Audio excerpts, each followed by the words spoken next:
तुझसे बाबा, बांधी है जीवन डोर, बांधी है जीवन डोर।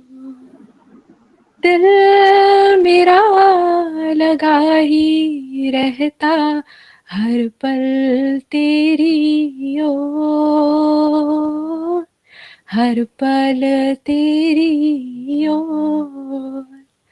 स्नेह प्यार की तुझसे बाबा, बांधी है जीवन डोर, बांधी है जीवन डोर। नैनों के दर्पण में बाबा, तुझको सदा ही देखूं। क्या से क्या बनाते हो, हर पल यही मैं सोचूं, हर पल यही मैं सोचूं।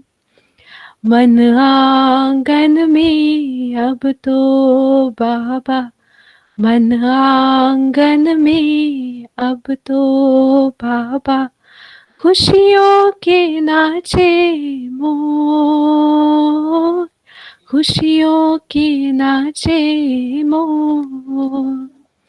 स्नेह प्यार की तुझसे बाबा, बांधी है जीवन डोर, बांधी है जीवन डोर। ओम शांति।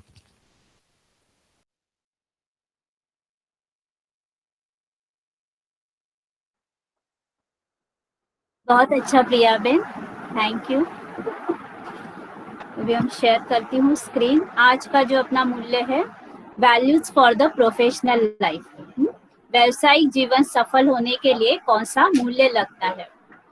तो सबसे पहले आपको एक कहानी ऐसे बताती हूँ कि एक कंपनी थी और वहाँ 10 जो थे वो ऑफिसर्स थे और वो वहाँ अपना जो ऑफिस के अंदर वो कार्य करते थे। तो एक बार क्या हुआ कि उनका जो मेन बॉस था उसने कहा, वो 10 जो भी थे उनको अंदर बुलाया और कहा कि कल क्या है, अभी 1 मंथ के लिए मैं बाहर जा रहा हूँ और आपको जो ये कंपनी का पूरा जो कार्य है वो आपको 10 लोगों को संभालना है और जो भी है आपको डिसीजन लेना है या कुछ करना है पूरा ही पूरा, कि मैं एक भी फोन उसके अंदर आपको करूंगा नहीं या आप भी मुझे फोन नहीं करेंगे। और वो वहां से वो चला जाता है। फिर दूसरा दिन आता है, दूसरा दिन आता है तो हर कोई सोचता है अभी आज तो बॉस नहीं है, आज मैं थोड़ा सा लेट जाऊँ तो क्या फर्क पड़ता है। ऐसे सोचकर एक एक जन, कोई समझो 9 का टाइम है तो 10 बजे आते हैं, कोई 11 बजे आते हैं। फिर जैसे भी आने के बाद भी क्या होता है, कोई टिफिन खाता है, कोई गपशप करता है, ऐसे ही चलता रहता है। फिर जैसे ही है वो काम भी पेंडिंग रखते हैं। उसमें एक व्यक्ति ऐसा होता है, वो बॉस नहीं भी होता है लेकिन वो अपना जो टाइम है 9 o'clock का, वो 9 o'clock को वो रेगुलर आता है और अपना काम भी जो जैसा वो पहले उसका रूटीन था वैसा ही रूटीन अभी भी उसका चलता रहता है। और बाकी लोग तो सब ऐसे ही मौज मस्ती करते हैं, कहाँ बाहर जाते हैं घूमने के लिए। एक कहता है आज तो मैं 11 बजे आया, तो दूसरा कहता है आज तो मैं 2 बजे आया ना। उनका कंपटीशन भी ये इसमें ही चलता है कि मैंने कितनी ठगी की। तो इस प्रकार से चलता रहता है। फिर उनका जो 1 मंथ हो जाता है, 1 मंथ के बाद उनका जो बॉस है वो रिटर्न आता है। रिटर्न आता है तो वो देखता है पूरा कि किसने कितना काम किया है और कैसे किया है। तो जो 9 लोग थे उनका तो पूरा जो कार्य है वो पेंडिंग ही रहता है, लेकिन एक व्यक्ति का जो रेगुलर आता था, रेगुलर जाता था, अपना काम भी इतना बराबर से करता था, तो देखते हैं कि इस व्यक्ति ने बहुत अच्छा कार्य किया है 1 मंथ के अंदर। और वो 10 जन को अंदर बुलाता है और कहता है कि कल से जो आपका बड़ा बॉस जो है वो ये व्यक्ति रहेगा। जो बहुत ही ईमानदार रहता है, हॉनेस्ट रहता है, सिंसियर रहता है, तो उसको वो कहता है कि ये क्या होगा, अभी आपका बॉस रहेगा। तो बाकी के 9 व्यक्ति होते, वो कहते हैं कि ऐसा क्यों हुआ, ऐसा क्यों आप कह रहे हो, हमारा सबका क्वालिफिकेशन भी एक ही है, हमने सबने एक ही दिन में ज्वाइन किया था, हमारा एक्सपीरियंस भी सेम है, हमारी उम्र भी शरीर की एक जैसी ही है, तो फिर ऐसे क्यों हुआ। तो बॉस कहता है कि मैं 1 मंथ इसीलिए गया था कि मुझे ये देखना था कि मेरे बाद मेरी जो कंपनी है वो कौन अच्छी तरह से संभाल सकता है, ऐसा मुझे व्यक्ति चाहिए।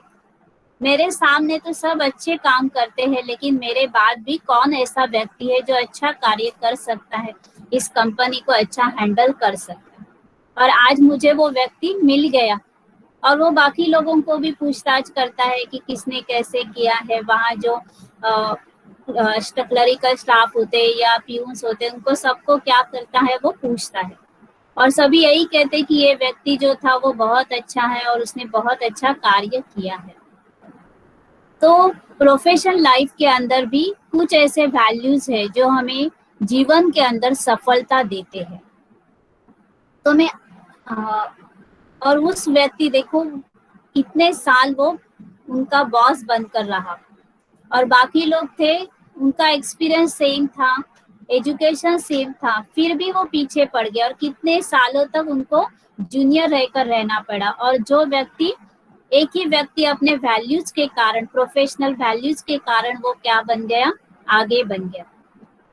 तो ये जीवन में सक्सेस पाने के लिए प्रोफेशनल वैल्यूज बहुत इंपॉर्टेंट। जैसे आज की दुनिया के अंदर अगर सच कहूँ ये गलत है, लेकिन लोगों की मान्यता है, समाज की मान्यता है कि जो प्रोफेशनल वैल्यूज में सक्सेस है वो लाइफ में सक्सेस है। भले ये गलत मान्यता है, हमारे यहाँ जो नैतिक वैल्यू है, जीवन मूल्य है, नीति मूल्य है, जिसमें वो आगे है, वो जीवन के अंदर सफल है। लेकिन अगर आपके पास नीति मूल्य है, नैतिक मूल्य है, तो आप व्यवसायिक जीवन के अंदर भी जरूर सफलता पा सकते हैं। तो आज के जीवन के अंदर का भी यही रहस्य है कि जो ज्यादा बड़े पोस्ट पे है, जिसके पास ज्यादा पैसा है, उसको जीवन में सफल माना गया। भले वैल्यूज को अगर आज की दुनिया के देखें तो वैल्यूज को इतना नहीं मानते हैं लोग, लेकिन ये प्रोफेशनल लाइफ में सक्सेस है, ये बड़ा ऑफिसर है, एकदम कोट डालकर आया हुआ है, और एक साधारण व्यक्ति, उसके पास वैल्यूज है लेकिन वो सादा आया हुआ है, तो लोग किसको रिस्पेक्ट देंगे, जो कार में बैठकर आया है, जिसने कोट डाला है, उसको माना रिस्पेक्ट देंगे। तो आज की लोगों की सोच जो है वो बदल चुकी है। तो प्रोफेशनल लाइफ जो है उसके अंदर भी सफल होना बहुत बहुत जरूरी। तो आप बता सकते हो कि प्रोफेशनल लाइफ में सफल होने के लिए आपको कौन से मूल्यों की जरूरत होगी। आप सोचो, आप सभी भी प्रोफेशनल लाइफ में होंगे, रेज हैंड करना जो भी प्रोफेशनल लाइफ में है, अभी भी व्यवसायिक है, माना कोई जॉब कर रहे हैं या कोई बिजनेस कर रहे हैं, रेज हैंड कर दे। मेरे ख्याल से ज्यादा करके तो होंगे ही होंगे।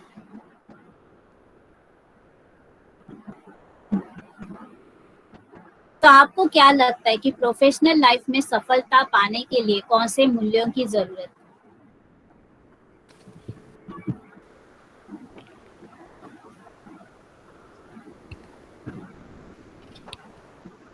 पंक्चुअलिटी। पंक्चुअलिटी, वेरी गुड, ये बहुत जरूरी है, वक्तशीरपणा होना चाहिए। ओम शांति दीदी। हाँ दीदी बोलिए। मैं प्रोफेशनल लाइफ तो मेरी स्टार्ट नहीं हुई है, लेकिन मुझे जहाँ तक मेरा अंदाजा है, वर्क इज वर्शिप। तो हाँ डेडिकेशन एंड ऑनेस्टी रहनी चाहिए, पंक्चुअलिटी रहनी चाहिए, यूनिटी कोऑपरेशन रहना चाहिए। वेरी गुड ओम शीतल शांति बेन। दीदी।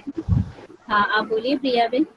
हाँ, तो आप जो भी व्यवसाय कर रहे हैं उसके बारे में नॉलेज आपका पूरा होना चाहिए। वेरी गुड, नॉलेज होना बहुत जरूरी है। मतलब इन डिटेल, इन डेप्थ होना बहुत ज़रूरी है, और बहुत बराबर ऑनेस्ट होना बहुत ज़रूरी है। होना बहुत जरूरी है। और कोई बोलना चाहते हैं तो बोलिए। टाइम मैनेजमेंट, हम्म, पर्सन टाइम मैनेजमेंट नहीं कर पाते तो बहुत आवाज frustrating. थोड़ा जोर से बोलिए ना। Time management. टाइम मैनेजमेंट आना चाहिए। तो ये सारे क्या है, आपने जो सही बताए हैं से सारे ही प्रोफेशनल वैल्यूज है, लेकिन हमें मुख्य रूप से जो किताब में दिए हुए हैं और आज की दुनिया के अंदर ये सबसे अमूल्य है वैल्यूज, वो दिए हुए हैं। आपको स्क्रीन दिख रही है? स्क्रीन दिख रही है? Yes. तो वो हम देखेंगे। Alright. तो पहला जो उसके अंदर ये जो पार्ट ऑफ लेसन जो है वो पढ़ेंगे, उसके जो ऑब्जेक्टिव्स है, ये सुनने के बाद या ये पढ़ने के बाद आप क्या कर सकते हैं, तो आपके अंदर ध्येयता आएगी, करेज होगा, क्षमता, कॉन्फिडेंस, सहयोग, कोऑपरेशन। तो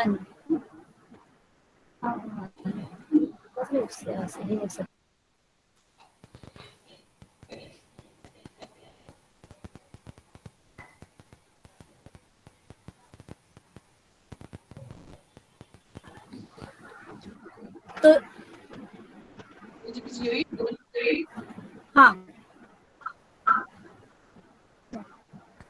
I will continue. Sorry. तो जब भी हम आचरण में आते हैं तो हमारे पास करेज होना जरूरी है।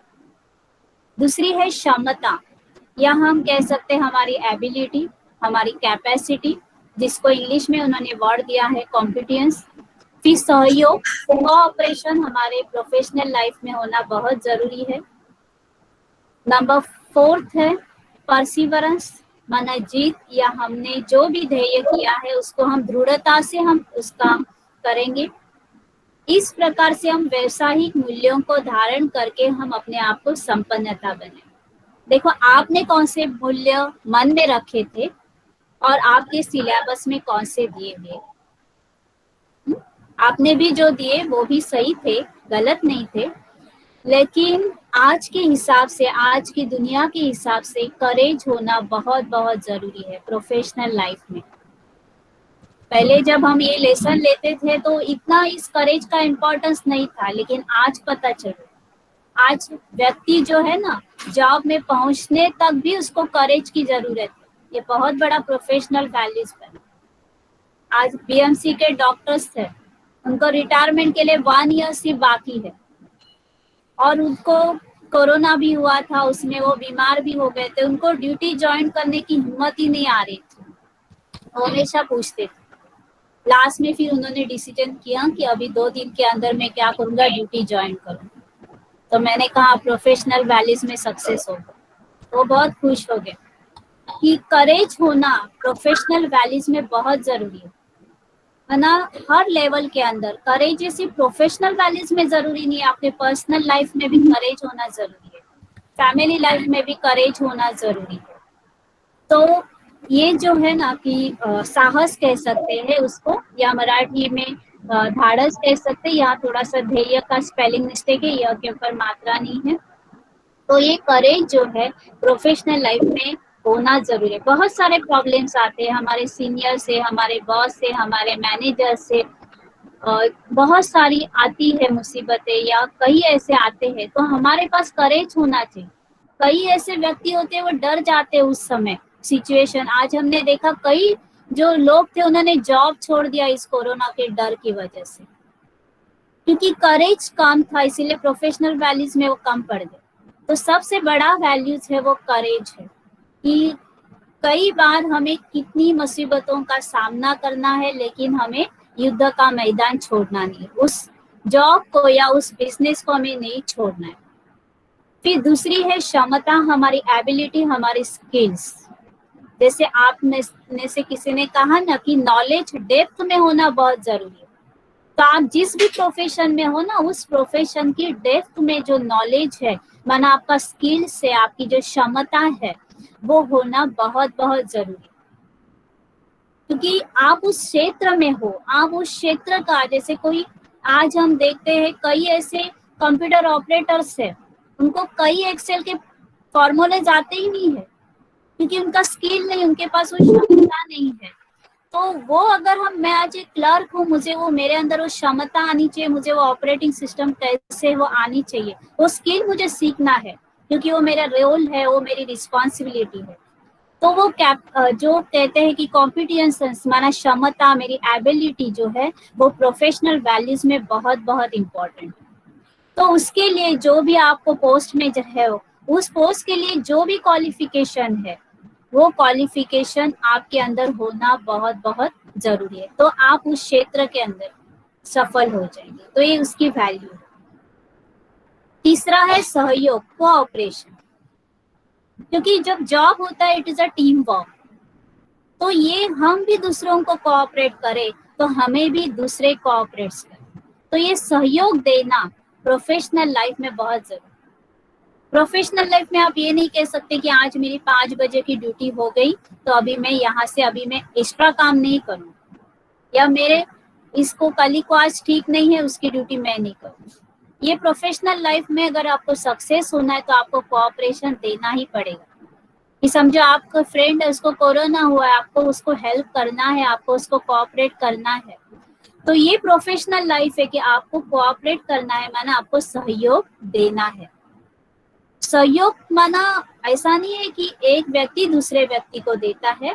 तो सहयोग माना क्या, पूरी टीम को हम कुछ देते हैं, पूरी टीम के लिए, पूरी समाज के लिए, या पूरे घर के लिए, या पूरे कंपनी के लिए हम कुछ भी करते हैं, उसको कहा जाता है सहयोग, कोऑपरेशन उसको कहा जाता है। तो व्यवसायिक जीवन के अंदर, प्रोफेशनल लाइफ में सफल होने के लिए हमारे अंदर सहयोग होना बहुत जरूरी है।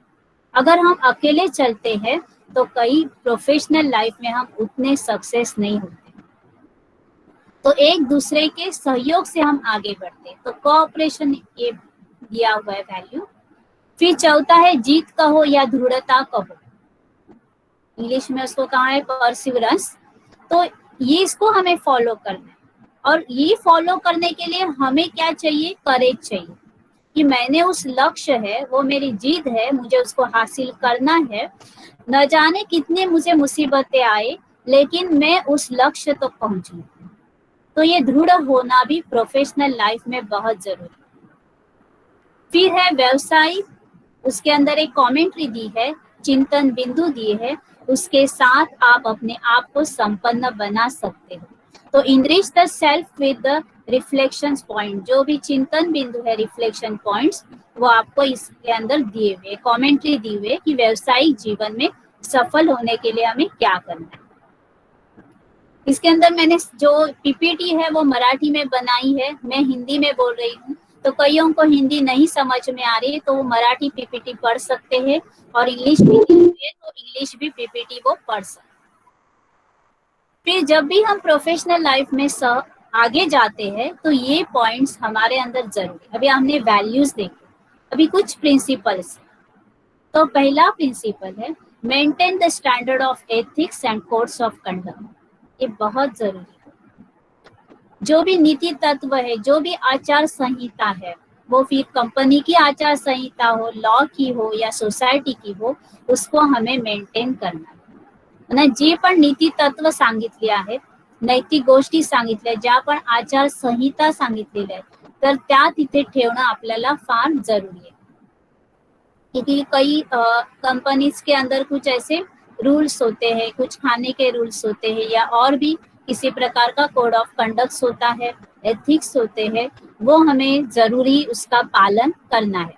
जैसे अभी टीचर है या ये है तो वो उस एरिया में स्मोकिंग नहीं कर सकते, या स्कूल के बाहर जाकर भी वो स्मोकिंग नहीं कर सकते, वो कोड ऑफ कंडक्ट एथिक्स में नहीं आए। तो कुछ नीति तत्वों का हमें जरूर इस्तेमाल करना, या वो जीन्स या टी शर्ट डाल के पढ़ा नहीं सकता है, क्योंकि ये क्या हुआ, कोड ऑफ कंडक्ट है या एथिक्स है। तो ये प्रोफेशनल लाइफ में हमें जरूर उसकी जो है इसका पालन करना है। फिर दूसरा है कि हेतूचे पावित्र्य राखून, माना हमारा जो एम एंड ऑब्जेक्ट है वो भले कंपनी का हो, तो जब हम इस पाते हैं, या हमारे जीवन का भी लक्ष्य कुछ प्रोफेशनल लाइफ में सक्सेस होना है, तो 3 बातें जो है, माना जो धन है, धन बुरी बात नहीं है, सैलरी लेना या उसको बढ़ाना बुरी बात नहीं है, लेकिन करप्शन से वो सैलरी बढ़ाना, करप्शन ऑफ वेल्थ करके धन कमाना, ये प्रोफेशनल में गलत है। एक तो धन या प्रसिद्धि, पोजीशन या फेम, और फिर पद है, तो ये अगर हम करप्शन से लेते हैं, माना भ्रष्टाचार करके अगर हम लेते हैं, तो फिर हम कभी भी सफल नहीं हो सकते। तो प्रोफेशनल लाइफ में 3 चीजों से हमेशा दूर रहें। पहला करप्शन ऑफ मनी, दूसरा फेम, अगर आप अच्छी तरह से कार्य करते हो ये चीजें अपने आप आपके पास आएगी, आपको उस चीज के पास जाने की जरूरत नहीं है। पोस्ट या पोजीशन, आज हम देखते हैं, आप भी न्यूज सुनते होंगे, कई ऐसे पुलिस ऑफिसर है आज उनके ऊपर क्या केस हो गए, धन के कारण रिश्वत ली या खंडनी ली या इसके कारण पद लिया, प्रसिद्धि ली। तो आज हम देख रहे हैं क्यों ये प्रोफेशनल वैल्यूज में फेल हो गए, क्योंकि एक करप्शन से फेल हो गए। तो करप्शन ऑफ वेल्थ है, पोजीशन है, फेम है, पावर है, तो इससे हमें दूर रहेंगे तो हम एक अच्छी तरह से सफल प्रोफेशनल लाइफ हम जी सकते। तीसरा है गुणवत्ता पूर्वक जीवन और आर्थिक श्रेय प्राप्त करने के लिए हमारे अंदर उमंग और उत्साह होना। Maintain the zeal and enthusiasm to pursue the excellence and productivity. आप सदैव कैसे रहो, खुश रहो, उमंग उत्साह में रहो। जैसे हम जॉब में जाते हैं तो बहुत उमंग उत्साह से जाए, ऐसे नहीं कि क्या ये तो रूटीन है मुझे जाना ही है, नहीं, ये भी एक बहुत बड़ा चैलेंज है। तो उत्साह के साथ जाओ, जॉब पे जाओ, तो आप जॉब के अंदर सफल हो सकते। फिर चौथा है, क्योंकि आपको ऐसा लगता है कि मैं ऐसे जा रहा हूँ, लेकिन बहुत सारे लोग जो है, आज तो CCTVs भी लगे हुए हैं सब जगह, तो लोग देखते हैं आपको, फेस जो है वो रीड करते हैं। तो लव योर प्रोफेशन, जब आप अपने प्रोफेशन को लव करेंगे, प्यार करेंगे, तो आपके अंदर वो झील आएगा, इंथुसिज्म आएगा, वो उत्साह आएगा। फिर है उपयोग, माना जो भी है आपका, जो भी आप बिजनेस कर रहे हो वो अच्छा होना बहुत जरूरी है और वो समाज के लिए उपयुक्त होना जरूरी है। भले आप कोई भी शॉप डालो, लेकिन उस शॉप के अंदर आप गुटखा बेचोगे, सिगरेट बेचोगे, तो वो समाज आपके लिए वो फायदेमंद होगा, बेनिफिशियल होगा, आपको वो फायदा देगा, लेकिन वो समाज के लिए नुकसान होगा। तो अगर प्रोफेशनल लाइफ में आपको सफल पाना है, तो कई बार हमें ये भी देखना है कि ये हमारे जो भी हमारी सेवा है वो सभी के लिए यूजफुल है या। तो ये अगर हम अपने जीवन के अंदर लाते हैं तो हम हमारा व्यवसायिक जीवन जो है, प्रोफेशनल लाइफ जो है, हम सफल कर सकते हैं। और कभी भी हमारे अंदर गिल्ट की फीलिंग नहीं आएगी, हमारे मन के अंदर युद्ध नहीं चलेगा, इनर कॉन्फ्लिक्ट नहीं आएगा, कॉम्पिटिशंस नहीं आएगा, किसी के प्रति जलसी नहीं आएगी, ईर्ष्या की भावना नहीं आएगी, ना अपराधी बना ऐसे मैंने कुछ गलत किया ऐसे नहीं चलेगा। भले कितना न बुरा से बुरा व्यक्ति क्यों ना हो, जब वो कोई भी काम बुरा करता है तो उसके मन में आता ही है कि मैंने इतना बुरा काम किया, वो गिल्ट फील करता ही है। तो प्रोफेशनल लाइफ में अगर आप बहुत इतने अच्छे रहेंगे, ट्रांसपेरेंट रहेंगे, या इतने आप एथिक्स के साथ चलेंगे, इतने प्रिंसिपल के साथ चलोगे, तो आपको कभी भी गिल्ट फील नहीं होगा, या आपके मन के अंदर भी कई बार कॉन्फ्लिक्ट नहीं आएगा, कभी किसी के प्रति ईर्ष्या नहीं आएगी, कभी कंपटीशन आप नहीं कर सकते।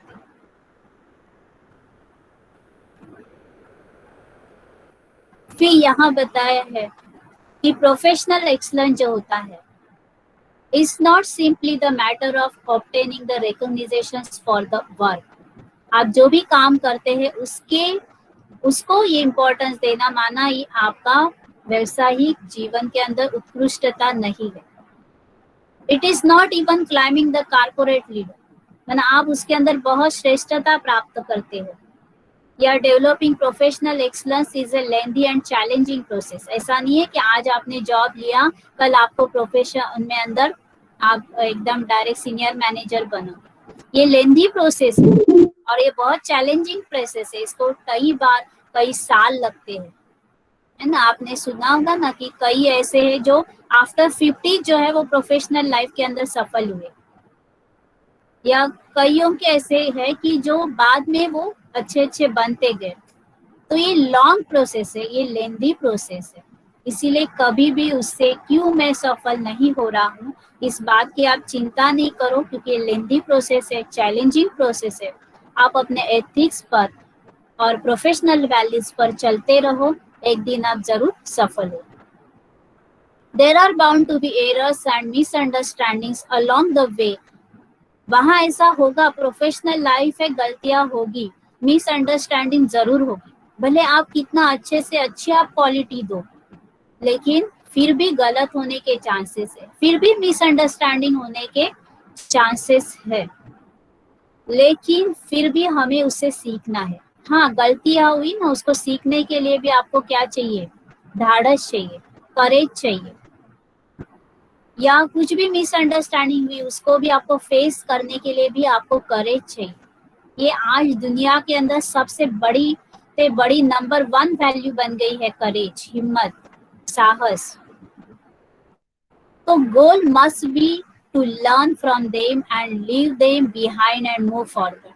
तो उस जो हुआ, गलतियां हो गई, जो गैरसमझ हो गए, उनको मुझे यहाँ ही छोड़ना है और मुझे आगे बढ़ते जाना है। वहां मुझे रुकना नहीं है, या उस मैदान को भी छोड़कर मुझे नहीं जाना है, लेकिन मुझे उस प्रोफेशन में जो भी गलतियां हुई या जो भी हुआ, उससे मुझे सीख कर मुझे आगे बढ़ना है, उससे सावधानी लेकर मुझे आगे बढ़ना है। फिर दूसरा है, जैसे आपने बताया कि पंक्चुअलिटी या जैसे है, तो उसको कहा जाता है कमिटमेंट, या to fulfill the promises schedule, recognizing the professional limits without overstating the abilities and expertise। माना जो भी हमने किसी को बोला है, किसी को हमने शब्द दिया है प्रोफेशनल लाइफ में, तो हमें उसको कमिटमेंट है तो उसको फुलफिल करनी है। जो भी हमें समय दिया है, हमने किसी को कुछ कहा है, तो वहाँ उसने कहा कि मैं इस टाइम तक आपका इतना काम पूरा करूंगी, या ये मेरा टाइम लिमिट्स था, इतने में हमें कंप्लीट करूंगी, तो ये भी होना बहुत जरूरी है। तो हमारे अंदर जो क्षमता है, जो कौशल्य है, उसकी अतिशयोक्ति न करता आपल्या व्यावसायिक मर्यादा ओळखा। हमारे अंदर जो क्षमता है, हमारे अंदर जो एबिलिटीज है, हम उसको ज्यादा ये नहीं करें, अतिशयोक्ति नहीं करें। माना हम कई बार क्या करते कि कई होते हैं ना, वो बढ़ा चढ़ाकर अपना बायोडेटा में लिखते, वो उनको कुछ आता नहीं है लेकिन लिखते जाते, और बाद में जब जॉब मिलता है ना, तो उनको वो काम सौंपा जाता है। फिर उनको टेंशन आता है, अरे ये तो मुझे आता नहीं है। इसीलिए कभी भी अतिशयोक्ति नहीं करना, माना जो हम जैसे है वैसे प्रेजेंट करना, एक्स्ट्रा ऑर्डिनरी करके आप उसको ये नहीं करना। तो हर एक को अब पता है की मेरी कॅपॅसिटी क्या है, मेरा लिमिटेशन्स क्या है, माझी मर्यादा काय आहे, मी कितीपर्यंत सफल करू शकतो, मी कितीपर्यंत कार्य करू शकतो। तो ये हमें अपने आप को पहचानना है। फिर जैसे हम नए नए इनोवेटिव प्रोजेक्ट्स करें, नया जो उपक्रम हम अपने हाथ में, जैसे जो नया जाता है ना, वो कंपनी के अंदर सक्सेस होता है। आज देखो, आज नए नए एप्स लॉन्च कर रहे है ना, जैसे देखो मोबाइल भी हर कितना आया, 4G आया, 5G आया, क्योंकि उनको क्या है, इस प्रोफेशनल लाइफ में सक्सेस होना है, इसीलिए वो इस नए नए जो प्रोजेक्ट है वो लॉन्च कर रहे हैं। तो हमें भी प्रोफेशनल लाइफ में इस प्रकार से आगे बढ़ते रहना है।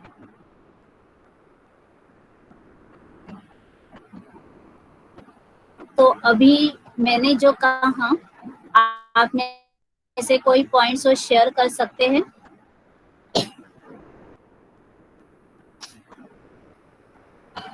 एक एक पॉइंट जरूर शेयर करें। आपको समझ में आया ना, हिंदी और इंग्लिश था? कोई मराठी वालों को समझ में आया ना?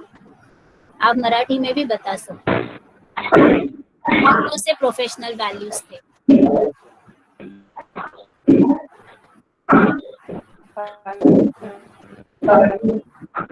दीपा बेन से बोलिए आवाज।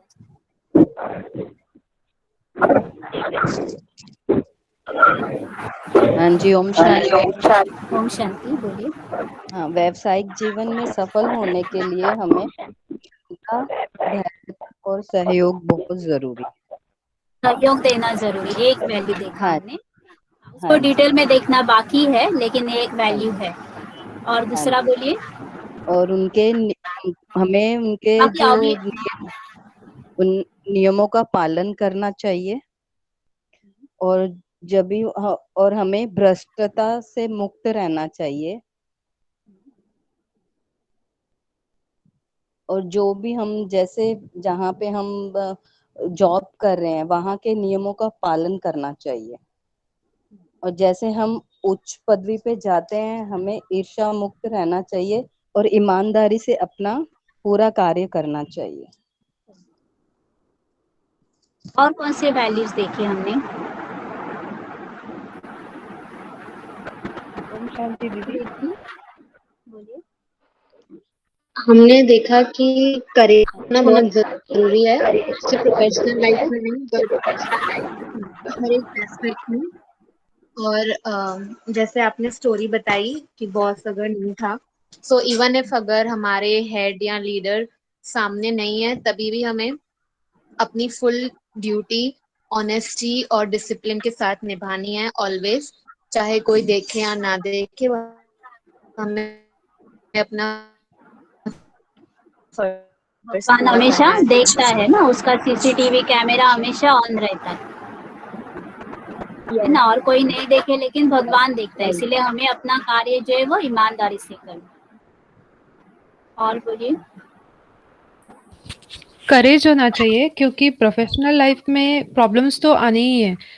मतलब क्षमता के ऊपर या फिर टीम हैंडलिंग में या कोई भी प्रॉब्लम आ सकती है। मतलब करप्शन हो सकता है या फिर कोई भी प्रॉब्लम हो, तो हर प्रॉब्लम को फेस करने के लिए जो करेज लगेगा वो होना ज़रूरी है। अपने प्रोफेशन के साथ ईमानदारी बनाने के लिए ये करेज होना बहुत ज़रूरी है।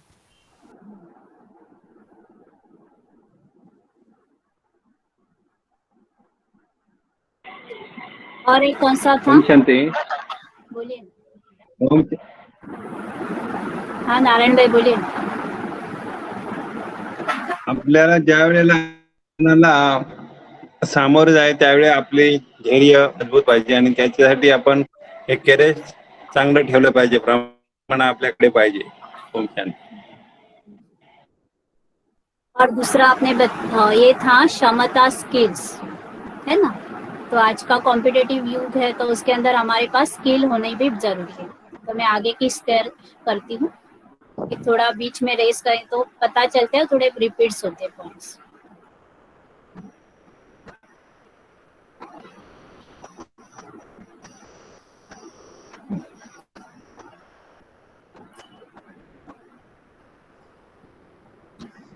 तो ये हमने देखा था कि हमारे जो भी शब्द हमने किसी को दिया, कमिटमेंट की, तो वो भी रखना है। नए नए प्रोजेक्ट भी हमें लॉन्च करने हैं, नए नए उपक्रम हमारे द्वारा हो, या जो हम जैसा है वैसे हम अपने आप को प्रेजेंट करें, कहाँ भी हम एक्स्ट्रा हम प्रेजेंट नहीं करें, ये भी हमने देखा।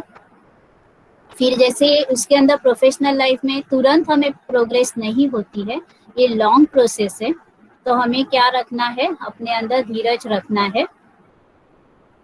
और कई बार हमारे हाथों से गलतियां होती है तो उस गलतियों से हमें सीखना है और फिर उसको आगे लेकर जाना है, मतलब उससे सावधान होकर आगे बढ़ना है। फिर उसके अंदर और कौन सा रह गया था कि कोई भी ऐसा कार्य नहीं करो जो समाज को नुकसानदायक हो, क्योंकि हमारे ऊपर फिर वो बोझा चढ़ेगा, है ना। जैसे कोई भी ऐसे बिजनेस नहीं करो जो समाज को हानि पहुंचे, भले हमें कम पैसा मिले लेकिन ऐसे करो जो वो उसके कारण समाज में कुछ अच्छा कार्य हो जाए। तो इस प्रकार से हमने देखा था। अभी नेक्स्ट देखते हैं।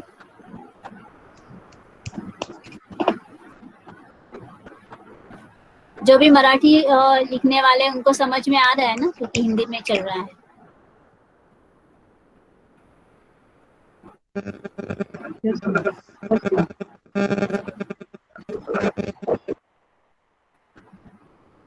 फिर यहाँ है, थैंक यू। फिर है कि करेज क्या होता है, तो courage is to take a step forward into an area of difficulty without a solution in mind, but yet feeling that is a victory is ahead. कुछ भी चांसेस नहीं है सफलता पाने के लिए, फिर भी आप आगे बढ़ते हो, इसको कहा जाता है करेज। माना हमें पता नहीं है इस सॉल्यूशन का आंसर क्या है, इसका इस प्रॉब्लम का सॉल्यूशन क्या है, मुझे पता नहीं है, लेकिन फिर भी मेरे अंदर फीलिंग है कि मैं विजयी होऊंगा, ये विक्ट्री मेरे है ही है, विक्ट्री इज अहेड, आगे दिखा मिलेगी ही मिलेगी, ये हमें होना चाहिए, इसको करेज कहा जाता है। फिर दूसरा करेज क्या है की ध्येय म्हणजे रिकाम्या हाताने जाणे पण ईश्वरीय मदतीचा हात मला यातून बाहेर काढणे हा विश्वास बाळगणे।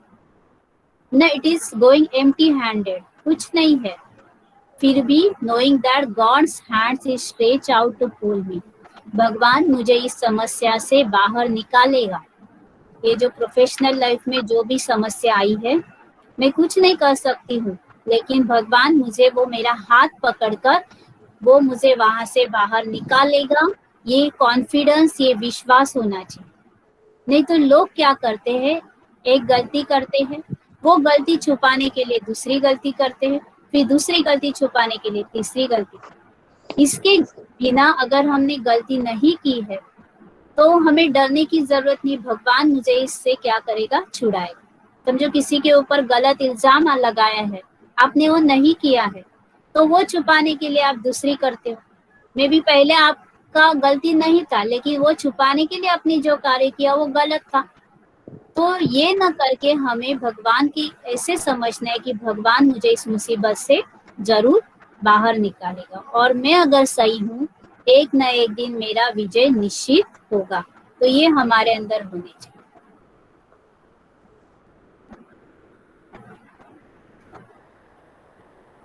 फिर है कि reflecting on the things I care about mostly gives me a glimpses of my इनेट goodness, की मी विचारात घेण्याच्या गोष्टीवर प्रकाश टाकला तर माझ्यातील आंतरिक चांगुलपणाचे दर्शन हो। वरना हमें इंट्रोवर्ट होना है, अपने अंदर झांकना है कि मेरे अंदर जो अच्छाई है, हर एक के अंदर अच्छाई होती है, क्योंकि आत्मा की ओरिजिनल जो 7 गुण है वो अच्छे ही है, कोई बुरा व्यक्ति है ही नहीं, हर आत्मा के अंदर अच्छे गुण है। जो भी बुरा गुण है उसने लगाया हुआ मास्क है, वो मास्क को हमें निकालना है, तो हम सब अच्छे ही है। तो जब हम अपने अंदर देखेंगे तो हमारे अंदर जो अच्छाई है वो हमें दिखाई देगी। और दूसरी बात, building on this God will if I let him gently reveal in me and caring and compassionate nature that can even be describe as a divine. और भगवान क्या लेगा फिर मेरी, जैसे मुझे आगे बढ़ाएगा और वो मेरे अंदर रहमदिल जागरूक होगा, और यही दैवी गुण इस प्रकार से बन जाएगा। तो ये जो है कि मेरे अंदर जो भी इंट्रोवर्ट होना, मेरे अंदर बहुत अच्छाई है, उसको मुझे बाहर निकालना है, और जो निगेटिव विचार है या इंफीरियर जो भी कॉम्प्लेक्स है उसको हमें छोड़ना है, और धीरज को मुझे, ध्येयता को मुझे अपनानी है।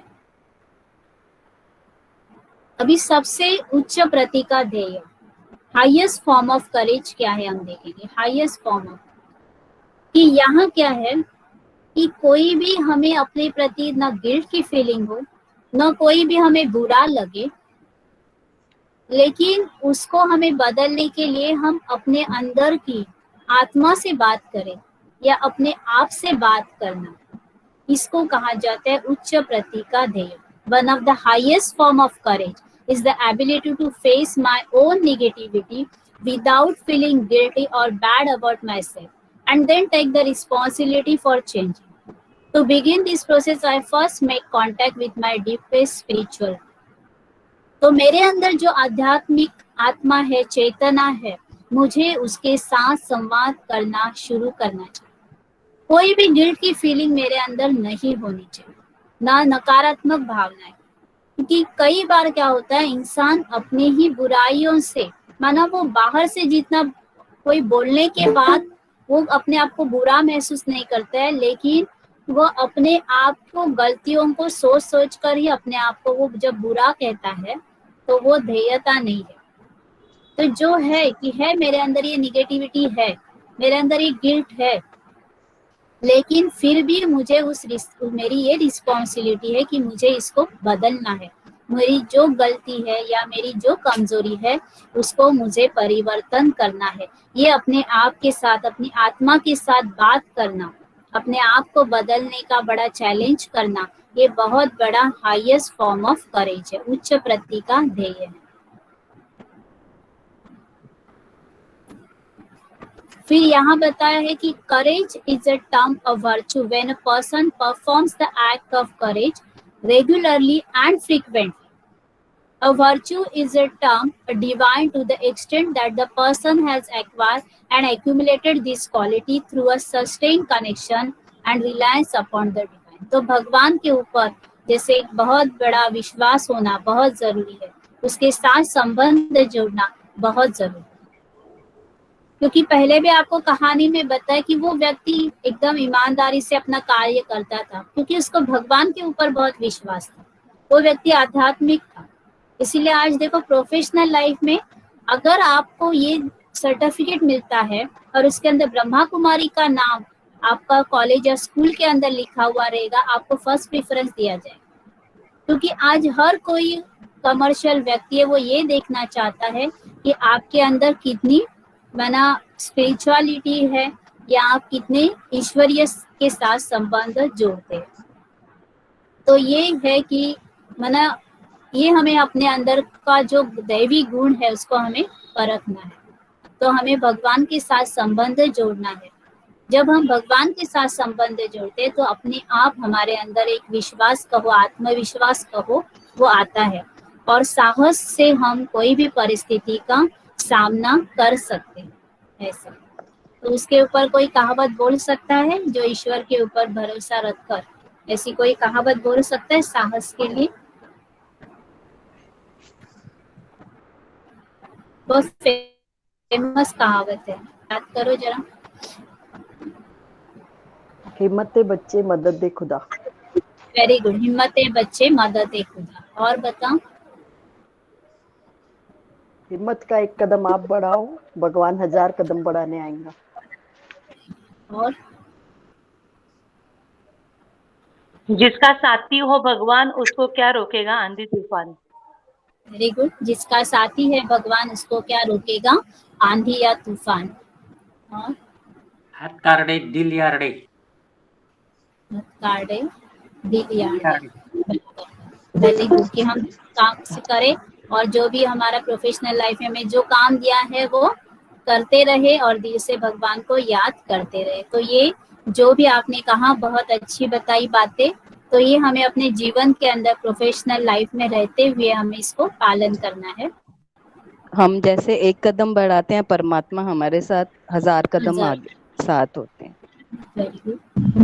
Where there is a will, there is a way. हो yes, very good. When there is a will, there is a way.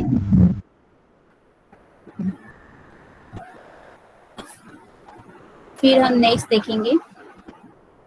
अभी ये जो भी बहुत अच्छे अच्छे किताबों के अंदर या कई लोगों ने अंदर, कई धर्म ग्रंथों के अंदर, कई साइंटिस्ट ने बहुत अच्छी अच्छी बातें इसके बारे में बताया हुआ, करेज के बारे में।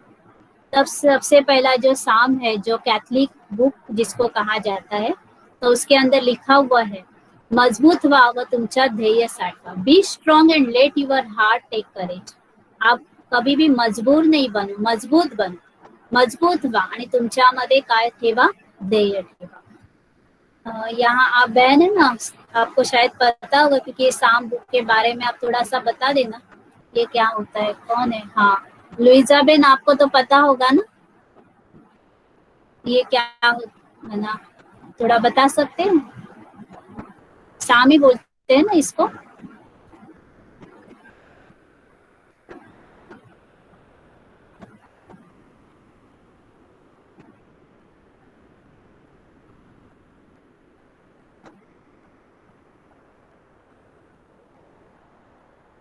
चलेगा, ये 31 2 पॉइंट्स है, शायद वो नहीं है। तो हम देखेंगे कि be strong and let your heart take courage, ये पॉइंट्स। तो हमारे कई धर्म ग्रंथ के अंदर भी बहुत अच्छे अच्छे पॉइंट्स है। दूसरा है मोहम्मद अली, उन्होंने कहा he who is not courageous enough to take the risks and will accomplish nothing in life. माना जो जीवन के अंदर रिस्क नहीं लेता है वो जीवन में कुछ भी पा नहीं सकता। फिर जो एडवर्ड एस्टीन था उसने कहा कि हम जैसे हैं वैसे बनने के लिए या ग्रो अप होने के लिए भी हमें ध्येय की जरूरत है। Courage, it takes the courage to grow up and become who you really are, है ना। क्योंकि आज के जीवन के अंदर वैल्यूज के साथ वो भी प्रोफेशनल लाइफ में चलना, इसके लिए आपको बहुत बहुत ध्येय चलेगा। शायद आपके आजू बाजू के सब लोग करेक्शन करते होंगे, फिर भी आपको करप्शन नहीं करना है और आपको जॉब भी संभालना है, तो इसके लिए भी आपको करेज होना बहुत जरूरी। तो जब भी आप आगे बढ़ोगे तो उसकी जरूरत। फिर है आपली स्वप्न तेव्हा साकार होता जेव्हा त्याचा पाठलाग करण्याचे ध्येय आपल्यात असते। All our dreams can come true if we have the courage to pursue them, ये वॉल्ट डिस्ने ने कहा था। ध्येय, उदारता, ज्ञान व शक्ति हे 4 गुण राजाचा सदाकाळचा श्रृंगार है। जिसको किंग बनना है या जिसको लीडर बनना है उसके पास ये 4 होने चाहिए। एक तो करेज होना चाहिए, दूसरा लिबरल हैंड, उदार होना चाहिए, वो हमेशा देने वाला होना चाहिए। जो बड़े होते हैं वो हमेशा देते रहते। ज्ञान होना जरूरी है, विजडम होना जरूरी है, एनर्जी, शक्ति होना जरूरी है। These are the 4 qualities. तो ये तिरुकुराल ने बताए हुए साहस के बारे में। फिर आगे देखेंगे, it needs trying the new thing is the facing the truth and picking yourself after the mistake.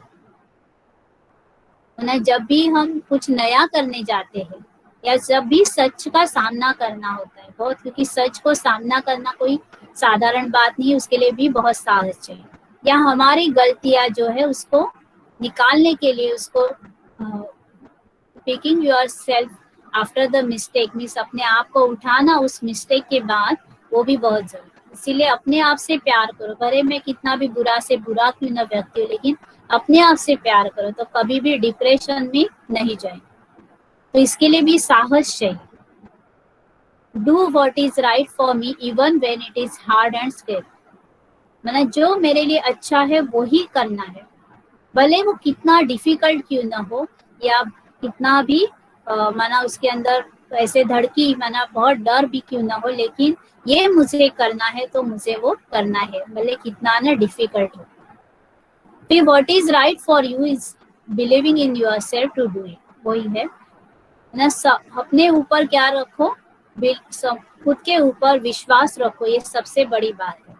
अपनी आत्मा के ऊपर विश्वास रखो। अगर हम कई बार हम डर भी जाते हैं तो हमारे अंदर की जो स्ट्रेंथ है वो हमें फाइंड करनी। So find the strength in my heart even when I am afraid. जब भी मैं डरता हूँ तो भी अपने अंदर जो शक्ति है, इतना भी मैं डरा हुआ क्यों ना हो, लेकिन डरे हुए टाइम में भी अपने आप के अंदर जो शक्ति है ना, उस शक्ति को हमें जागरूक करना, उस शक्ति का हमें शोध लें। So find the strength in my heart even when I am afraid.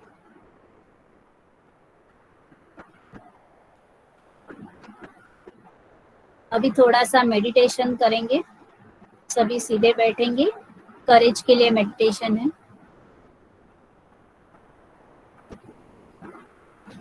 मैं एक ज्योतिर्बिंदु आत्मा हूँ।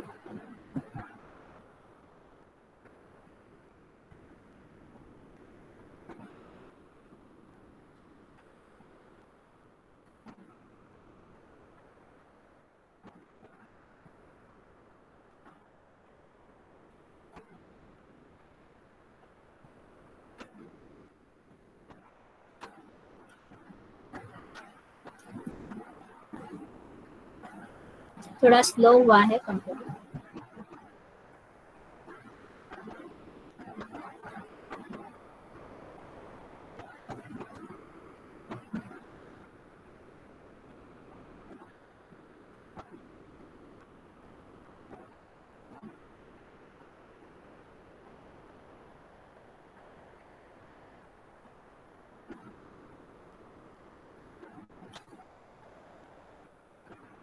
वाइट रंग का प्रकाश फैला हुआ है।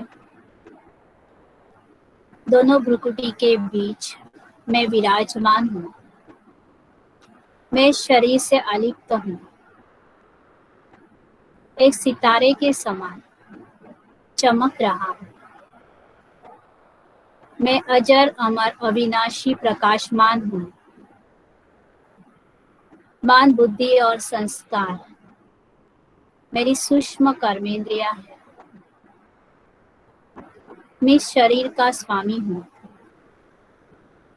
शरीर व शरीर की कर्मेंद्रियों को नियंत्रित करने वाला हूँ।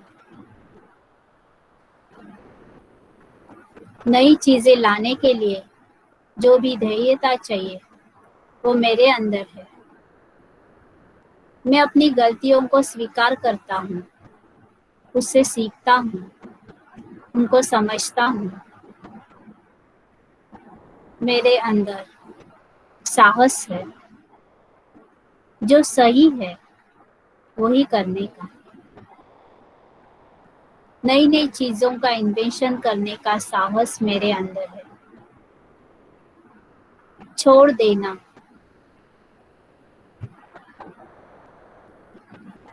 या मैदान छोड़कर जाना, यह भावना मेरे अंदर नहीं है। तो इस प्रकार का था। तो हमने करेज देखा, कभी भी हमें छोड़कर नहीं जाना है मैदान। It's going ahead even when you feel like given up और क्विटिंग। कभी भी गिव अप नहीं करो। नहीं आ रहे ना, कई ऐसे होते हैं जो एक बार करते, दूसरी बार, तीसरी बार करते, बाद में गिव अप करते, लेकिन कई बार ऐसे गिव अप नहीं करना है। दूसरा है courage is the ready to try again. आपको क्या करना है, तो उसको करते रहना है, फिर से एक करते रहना है, तो ही आप आगे बढ़ सकते हैं। जैसे मैंने कहा कि अगर मैं पीएचडी में समझो पहले इंटरव्यू में फेल हो गई, तो मैंने सोचा अभी मैं पीएचडी छोड़ देती, तो नहीं आगे बढ़ सकती। लेकिन मैंने दूसरी बार ट्राई किया, तीसरी बार ट्राई किया, उसके बाद मुझे वो पीएचडी, तो फिर से क्या करना है हमें, ट्राई अगेन एंड अगेन, लेकिन डोंट गिव अप, उसको क्विट नहीं करो। जेते ध्येय आहे तिथे यश है। When there is a courage there is a success. और ये आज के लिए तो बहुत बड़ा स्लोगन है, when there is a courage there is a success. ध्येय न देणारे शब्द निष्फळ है।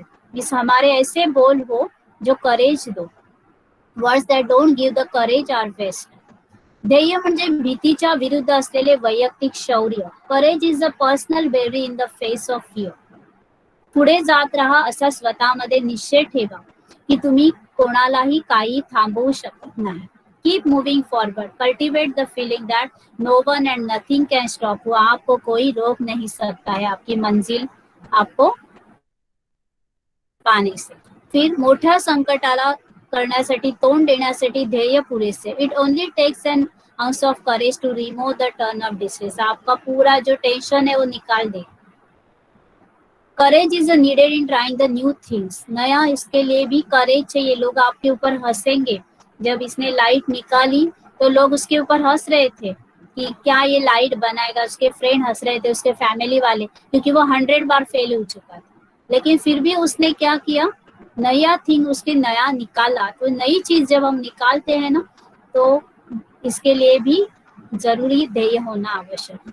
फिर the more you take the risk the more you grow. जितनी आप दुनिया जीवन के अंदर रिस्क लेते हो आपकी प्रोग्रेस होती है. Courage is needed in picking up yourself up after a mistake ready to again. जो भी गलतियां हो गई उसको भी स्वीकार करने के लिए, उसको भी समझने के लिए आपके पास साहस होना चाहिए. नहीं तो कई बार ऐसी गलतियां ऐसे होता है और फिर लोग सुसाइड करते हैं. तो ऐसे नहीं होना चाहिए. उससे हमें क्या करना है, सीखना है. फिर फक्त क्षणभर शांत बसावं, स्वतःच्या डोकावा, ध्येयाचा शोध घ्या. Just take 1 minute of silence. Go within yourself and inhale your courage. अंदर आप बैठो, शांति में बैठो, अपने आप को देखो, अपने अंदर कौन सी विशेषता है, क्योंकि प्रभु प्रसाद है, सभी को मिला हुआ है. हर एक के अंदर विशेषता प्रभु ने डाली हुई है, तो उसको हमें ढूंढना है, उसको फाइंड करना है. So invoke your courage. When you have the courage you automatically receive the help. तो आपको जरूरी हेल्प मिलेगी. फिर आगे हम देखते हैं. अभी दूसरी जो मूल्य दिया हुआ है, कॉम्पिटेंस माना कौशल्य, या हम स्किल कह सकते हैं या उसको एबिलिटी कह सकते हैं. Ability of individual to perform a good job properly. ना। कोई भी कार्य है तो उसके लिए कौशल्य से हमें करना आना चाहिए ना। हमारा कार्य जो है वो कुशल बने, ये हमें ध्यान देना है, वो परफेक्ट बने, उसके अंदर कुछ स्किल दिखाई दे, उसके अंदर कुछ टैलेंट दिखाई दे, ऐसा हमारा कार्य। ऐसा नहीं कि कार्य करना है इसीलिए हम करते हैं, तो प्रोफेशनल लाइफ में सक्सेस नहीं हो सकता। उसको कुशलता से करना बहुत जरूरी है। फिर जीवन के अंदर हमारी जो भी नीड्स है या जो भी हमें सुविधा चाहिए उससे भी प्राप्त करना, ये भी माना कुशलता है या कौशल्य है।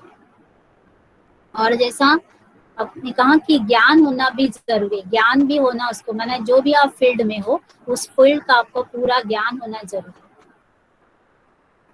फिर अलग अलग लोगों ने कहा हुआ है, तो ये आप पढ़ सकते हो। कौशल्याची व सद्विवेकाची परिपूर्णता असणारी व्यक्ती म्हणजे शिक्षणाची संपूर्णता हो, ये जॉन एच डिसने कहा था।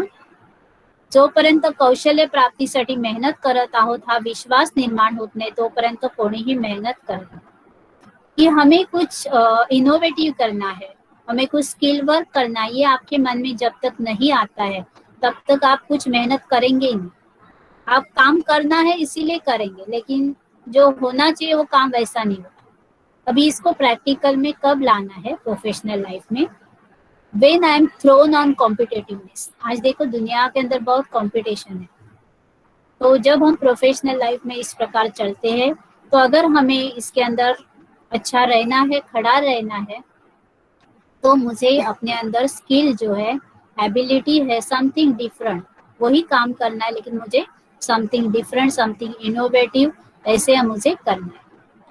When I face a challenge, जब भी मुझे आह्वान सामोरं जावं, while feeling not comfortable with performance, जब भी मैं अपने काम से खुद ही लगता है मेरा जो परफॉर्मेंस है ना इतना अच्छा नहीं है, मुझे और उसको कैसे करना है, स्किल उसके अंदर डालनी है। तो उसके अंदर ये जो है ना, तो क्षमता आपको समझ में आई, इतनी बड़ी वैल्यू है ना। इसके अंदर आपको स्किल डालना है प्रोफेशनल लाइफ में। आप जो भी आपका कर्म है वो ऐसा कर्म करो, वो यादगार बन जाए, वो कर्म ऐसा कर्म आप करो। अभी फिर से एक कमेंट्री है, इसके अंदर आ जाएगा। मैं एक ज्योतिर्बिंदु आत्मा हूँ, व्हाइट रंग का प्रकाश फैला रहा हूँ, भ्रुकुटी के मध्य में विराजमान हूँ, इस शरीर से अलिप्त हूँ,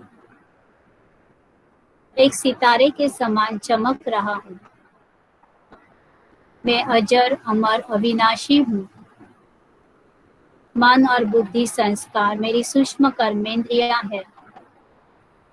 मैं इस शरीर का मालिक हूँ। इस शरीर व शरीर की कर्मेंद्रियों को कंट्रोल करने वाला मैं स्वतंत्र हूँ।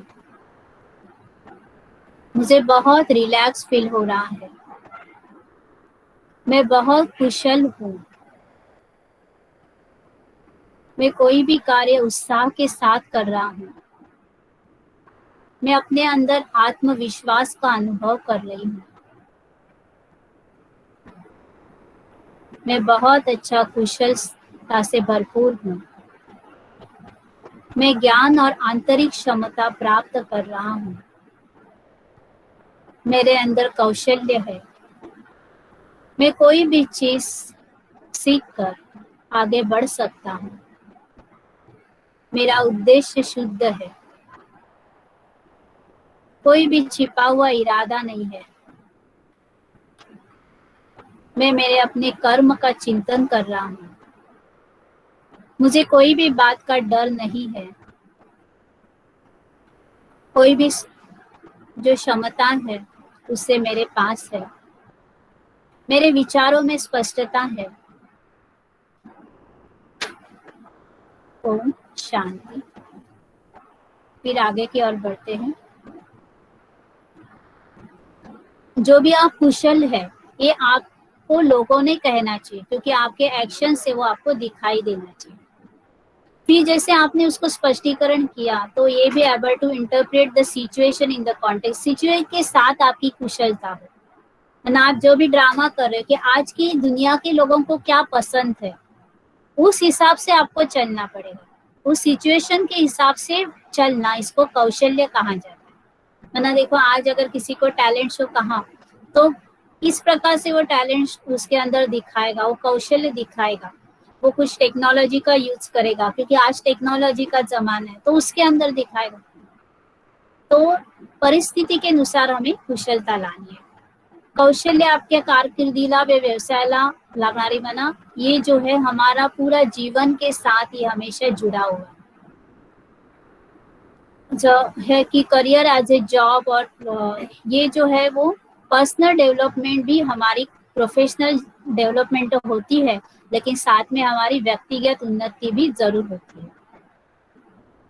तो जो भी है परिपूर्णता, कुशलता या में कोई भी सिचुएशन को हम सहज रीत्या क्या कर सकते हैं, हैंडल कर सकते हैं। फिर जैसे ज्ञान और कला, ये दोनों भी हमें प्रगत होना है। नॉलेज भी हमारे पास होना चाहिए, तो आर्टिस्टिक नॉलेज भी होना चाहिए, कला भी होना चाहिए। एक अगर स्वस्तिक निकाला तो सिंपल है, 4 लाइंस उसके अंदर वो ऐसे लगा दो, लेकिन जो रियल वाला जो होगा ना, आर्टिस्ट होगा, वो उसको अच्छी तरह से उसको अलग शेप दे देगा, वही स्वस्तिक करेगा लेकिन वो अलग इसमें करेगा। तो इसको कहा जाता है कौशल्य, उसकी क्षमता, उसकी योग्यता।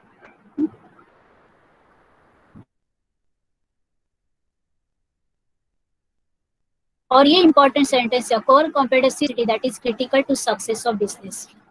ये क्या है कि अपनी आंतरिक क्षमता को, अपनी जो स्पिरिचुअल है अपने अंदर जो है आत्मा है, उसके साथ बात करना, उसको पहचानना ये बहुत जरूरी है। फिर कौशल्य व्यक्तिमत्व घडण्यासाठी परिस्थितीचे संदर्भानुसार स्पष्टीकरण देऊन शक्य असलेल्या प्रयत्नांचा व संचय तयार करणे आणि त्यातील योग्य मुद्द्यांचे प्रशिक्षण घेणे। माना कहीं भी है, आप सोल्जर हो तो आपको उसका ट्रेनिंग होना चाहिए, उसके आपको इस प्रकार से टीचर है, लैंग्वेज टीचर है तो उसके पास डिक्शनरी होनी चाहिए या ग्रामर बुक होना चाहिए। तो ये भी कुशलता जो है ये भी हमारे अंदर प्रोफेशनल लाइफ में होनी चाहिए। तीसरा वैल्यू अभी हम देखेंगे सहयोग, कोऑपरेशन। प्रोफेशनल वैल्यू ये भी कि सभी के अच्छाई के लिए जो काम किया जाता है उसको सहयोग किया जाता है। फिर कोई हम अकेले नहीं करें, लेकिन हम सभी को शामिल कर करते, क्योंकि सभी के अंदर विशेषता है, प्रभु का प्रसाद सभी को मिला है, तो सभी को बांटना है। जिम्मेवारी सभी को बांटो या सभी से सहयोग लो और सभी को सहयोग दो। कोई भी काम अकेले नहीं करना है। फिर है कि सभी को सम्मान देना। सहयोग देना माना क्या, सभी को सम्मान देना, सभी को सहयोग देना। फिर अभी ऐसा कभी नहीं समझना, आप प्रोफेशनल लाइफ में हो, आप टीम में हो, तो आप कभी ये मत समझना कि मैं जो हूँ मेरे जैसा कोई कर नहीं सकता है। ये हमारे अंदर ईगो नहीं हो। तो सामने वाले की भी जो क्षमता है, योग्यता है, उसके साथ उसको भी हमें जस्टिस देना है। कभी भी इस ईगो में नहीं रहना है, मैं अकेला ही कर सकता हूँ, इस ईगो में कभी नहीं आना है प्रोफेशनल लाइफ में।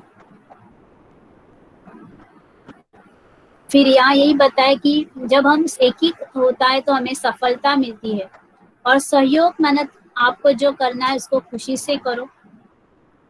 ये निसर्ग का नियम है, प्रकृति का नियम है। सूरज भी क्या करता है, बिना मांगे सब कुछ देता है, रोशनी देता है, पानी मिलता है, ये सारे क्या करते हैं, निसर्ग का नियम है। हमें एक दूसरे से मदद करनी चाहिए। फिर ये भी इम्पोर्टेंट पॉइंट है जो फिजाफ कापरा ने कहा है कि जो व्यक्ति ऐसी बातें निकालते हैं ना, वो अपना ही नाश करते हैं, और जो बातें सहकार करते हैं, माना सहयोग देते, वो आगे जाते हैं। फिर दृष्टांत बरोबर सहकार, आपल्या चांगल्या व्यक्ती बरोबर सहकारा इतकंच महत्वाचं कि जो बुरा व्यक्ति है उसको गलती से भी सहयोग मत देना। दुष्ट व्यक्ति है वो क्या कर रहा है, करप्शन कर रहा है, भ्रष्टाचार कर रहा है, आप उसको सहयोग दे रहे हैं, तो ये सहयोग नहीं हुआ, ये असहयोग हुआ। तो ये भी महात्मा गांधी ने कहा हुआ सेंटेंस है, बहुत अच्छा है। फिर नेक्स्ट हम देखेंगे कि हमें क्या क्या लाना है सहयोग के लिए। टीम वर्क ऑलवेज सक्सेस होता है, क्योंकि क्या होती है, हर एक की विशेषता उसके अंदर आती है, हर एक की आइडियाज आती है, तो बहुत बड़ा वो सक्सेस पाने का एक तरीका है। तो हम अकेले काम करते हैं, तो अकेले काम करने से ज्यादा जब हम सब मिलकर कोऑपरेट होकर सहयोग से काम चलते हैं तो काम सक्सेस होता है। फिर सहयोग के साथ हमें एक दूसरे को आदर देना, सभी की सुरक्षा देखना, ये ना मैंने भी शायद आपको नहीं पूछा, hope you are all well and good, आप सभी फाइन हो, ये भी बहुत पूछना जरूरी है। सहयोग, इसको भी सहयोग देना है। तो आप सभी खुश माना ये हो ना, ठीक हो ना, कोई बीमार तो नहीं है या कोई के फैमिली में कोई इशू तो नहीं है कि आज की जैसा समय चल रहा है तो ये भी पूछना हमारा क्या होता है, कर्तव्य होता है। सभी ठीक है ना? हाँ दीदी। Thank you.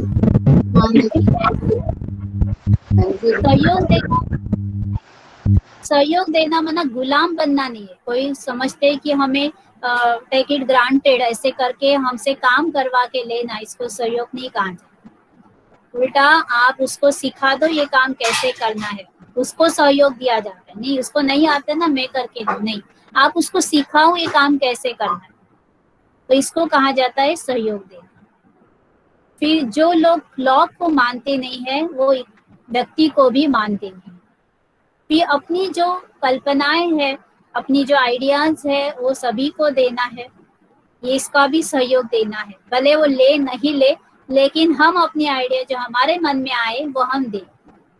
फिर अगर हम कोई बात से सहमत नहीं भी है तो भी हम उसको बता दे, लेकिन हम शांती से उसको हम व्यक्त करें। फिर उपयोगी पडतील अशा मार्गांचा आपण शोध घ्यावा, गरज भासल्यास आपण मदत पण मागा।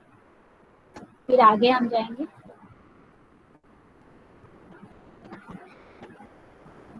अभी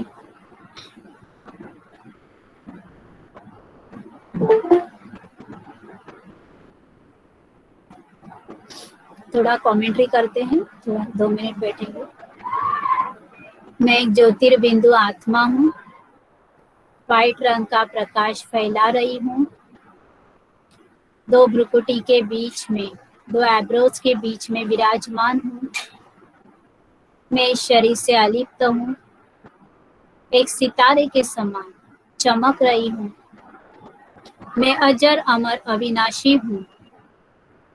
मन बुद्धि संस्कार मेरी सूक्ष्म कर्मेंद्रियां है। इसमें देह की शरीर की मालिक हूँ, इस शरीर को कंट्रोल करने वाली हूँ। मैं सभी को सहयोग देती हूँ, मैं सभी के साथ अच्छी तरह से कार्य करती हूँ। मैं सभी नियमों का पालन करती हूँ। मैं स्वयं को और सभी को सुरक्षित रखती हूँ। मेरे वचन सभी को सहयोग की विश्वास दिलाते हैं। मैं सर्वमान्य गोष्ठी के लिए कार्य करती हूँ। मैं सभी की अच्छी बातों को देखती हूँ। मैं किसी को भी निंदा या किसी की निंदा नहीं करती हूँ। मैं आमने सामने बैठकर समस्या का समाधान करती हूँ। सबसे पहले मैं सहकार्य का हाथ देती हूँ। मैं वचनबद्ध हूँ। मैं मेरे शब्द जो है उसका पालन करती हूँ। मैं सभी के साथ मिलजुल कर रहती हूँ। मैं आत्म केंद्री नहीं हूँ। मैं सभी के साथ प्यार से रहती हूँ। मैं वचनबद्ध हूँ। फिर ये सहयोग से हम क्या होता है कि एक अच्छा वायुमंडल बनता है। फिर सहयोग माना क्या, हम एक दूसरे को मदद करते हैं तो वो काम डिस्ट्रीब्यूट होता है। तो डिस्ट्रीब्यूट काम होना भी जरूरी है। प्राप्ति करने के लिए बरोबर जाण्याची इच्छा, माना cooperation is being willing to go along in order to get along. मी साथ साथ हम चले, साथ साथ आगे बढ़े।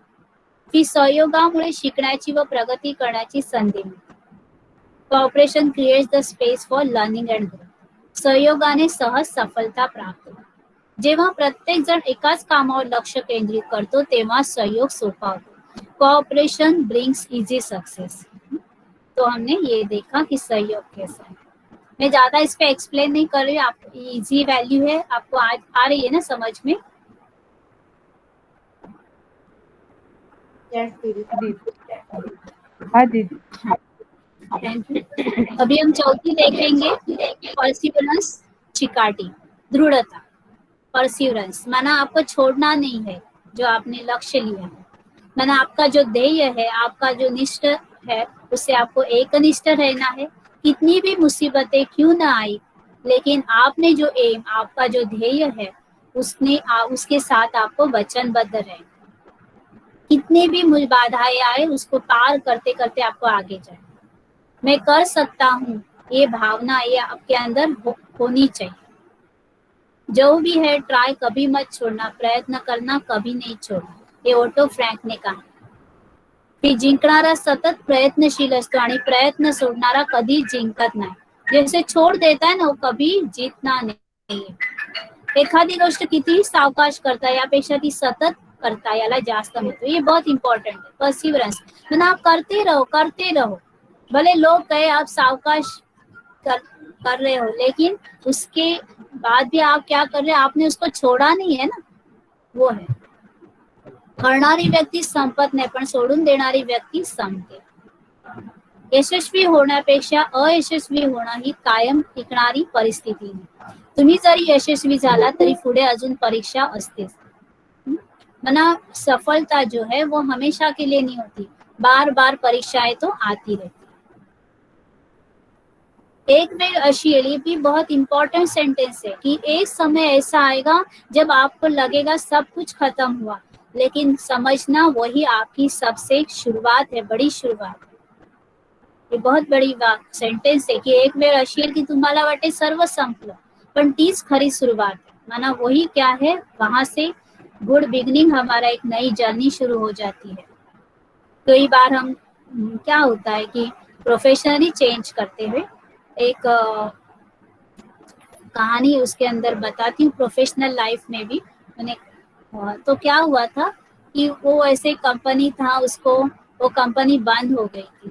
वो कंपनी के अंदर वो क्लार्क था, कंपनी बंद हो गई थी, तो वो घर में बैठ गया.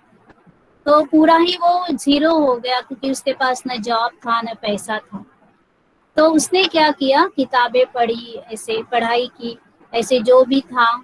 और उसके बाद उसने क्या किया, एक बहुत अच्छा से मना वो पढ़ते गया, और उसने जो आईएएस की एग्जाम थी उसका फॉर्म भरा. बोला अभी मेरे पास काम नहीं है तो मैं एक आईएएस की फॉर्म भरता, और वो आईएएस की एग्जाम पास हो गया. तो देखो कि अगर वो एंड नहीं होता था, वो वहां से क्लरिकल जॉब से उसको नहीं छूटता था, तो वो कभी आईएएस कभी बनता ही नहीं था.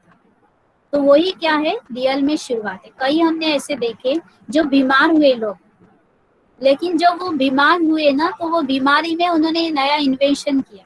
अभी आज हम वैल्यूज का कोर्स कर रहे हैं ना, ये जिस बहन ने पहले किया वो पूरी बेड थी, माना पूरी बेड पे सोई हुई थी.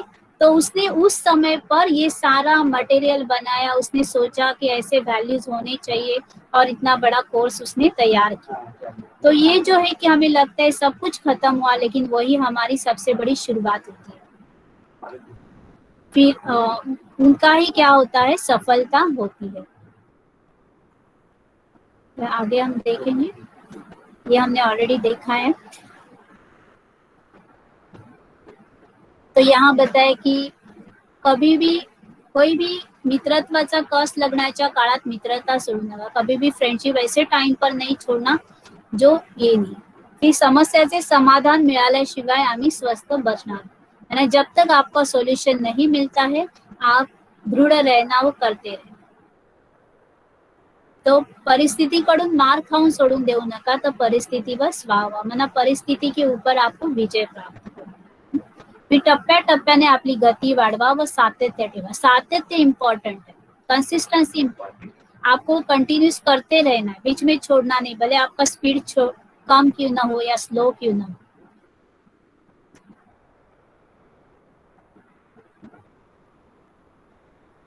फिर कॉमेंट्री है, तो मैं जो सेकंड प्यारा है वही पढ़ती हूँ. मैं एक ज्योतिर्बिंदु आत्मा हूँ, शुभ्र प्रकाश फैला रही हूँ, दो भ्रुकुटी के मध्य विराजमान हूँ.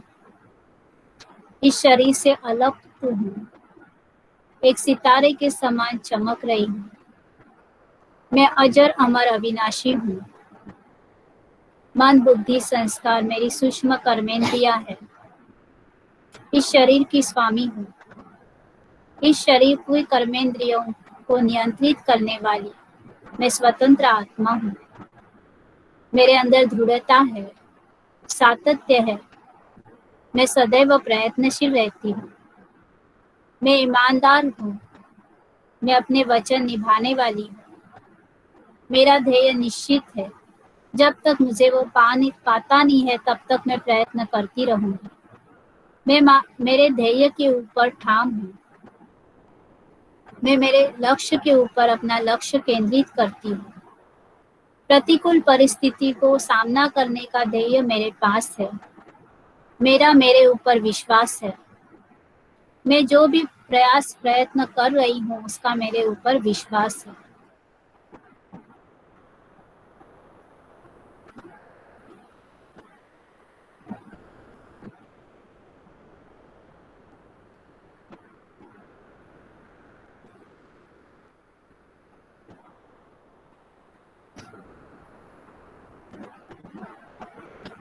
यही है perseverance to keep one's promise.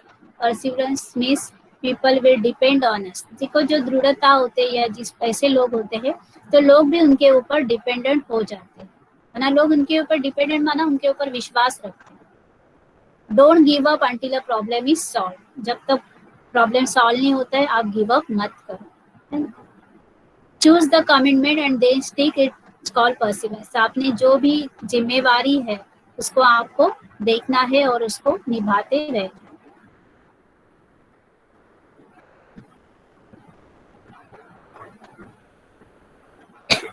एकदा विमान हवेत उंच उडाले की परत ते जमिनीवर उतरेपर्यंत त्याला उडत राहावे लागते। त्याप्रमाणे सतत गतिशील रहा, तुमच्याकडे दूसरा पर्याय नहीं, है ना। कि जब तक हमने किसी विमान को हवे में उड़ाया तो वो क्या होता है, उड़ते उड़ते ही जाता है जब तक वो नीचे नहीं आता। तो यश प्राप्तीसाठी कोणती लिफ्ट नाही, there is no lift to success. You have to take the stairs one at a time. आपको धीरे धीरे ही स्टेप बाय स्टेप ही आगे बढ़े।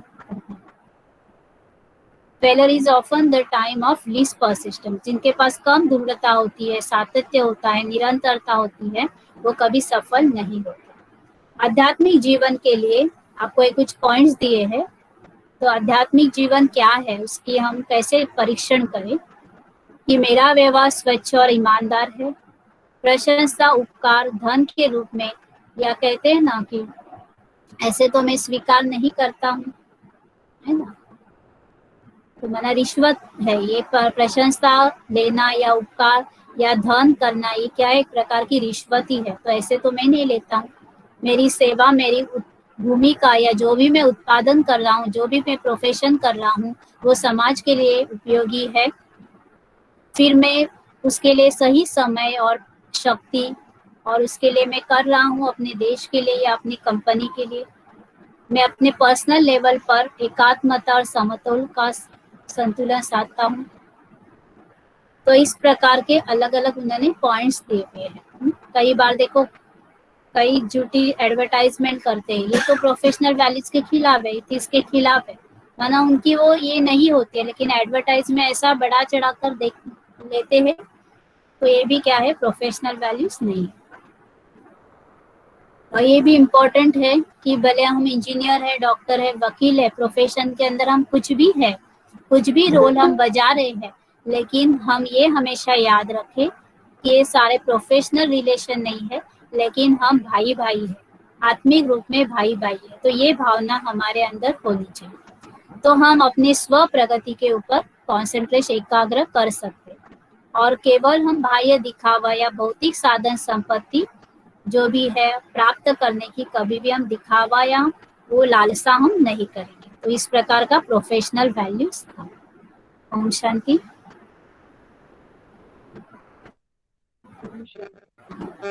ओम शांति दीदी। ओम शांति। Thank you. और अभी दूसरी एक वैल्यूज है, अभी हमने प्रोफेशनल वैल्यूज देखी, अभी उसके साथ ही हम दूसरी जो है वैल्यू को भी शॉर्ट में देखेंगे।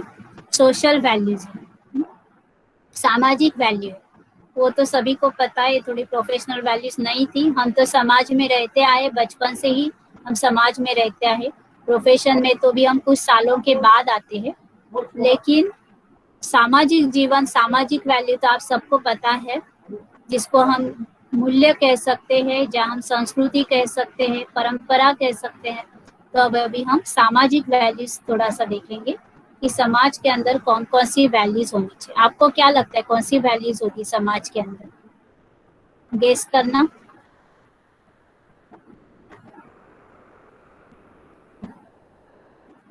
कोऑपरेशन, कोऑपरेशन, हाँ। नैतिक मूल्य, मूल्य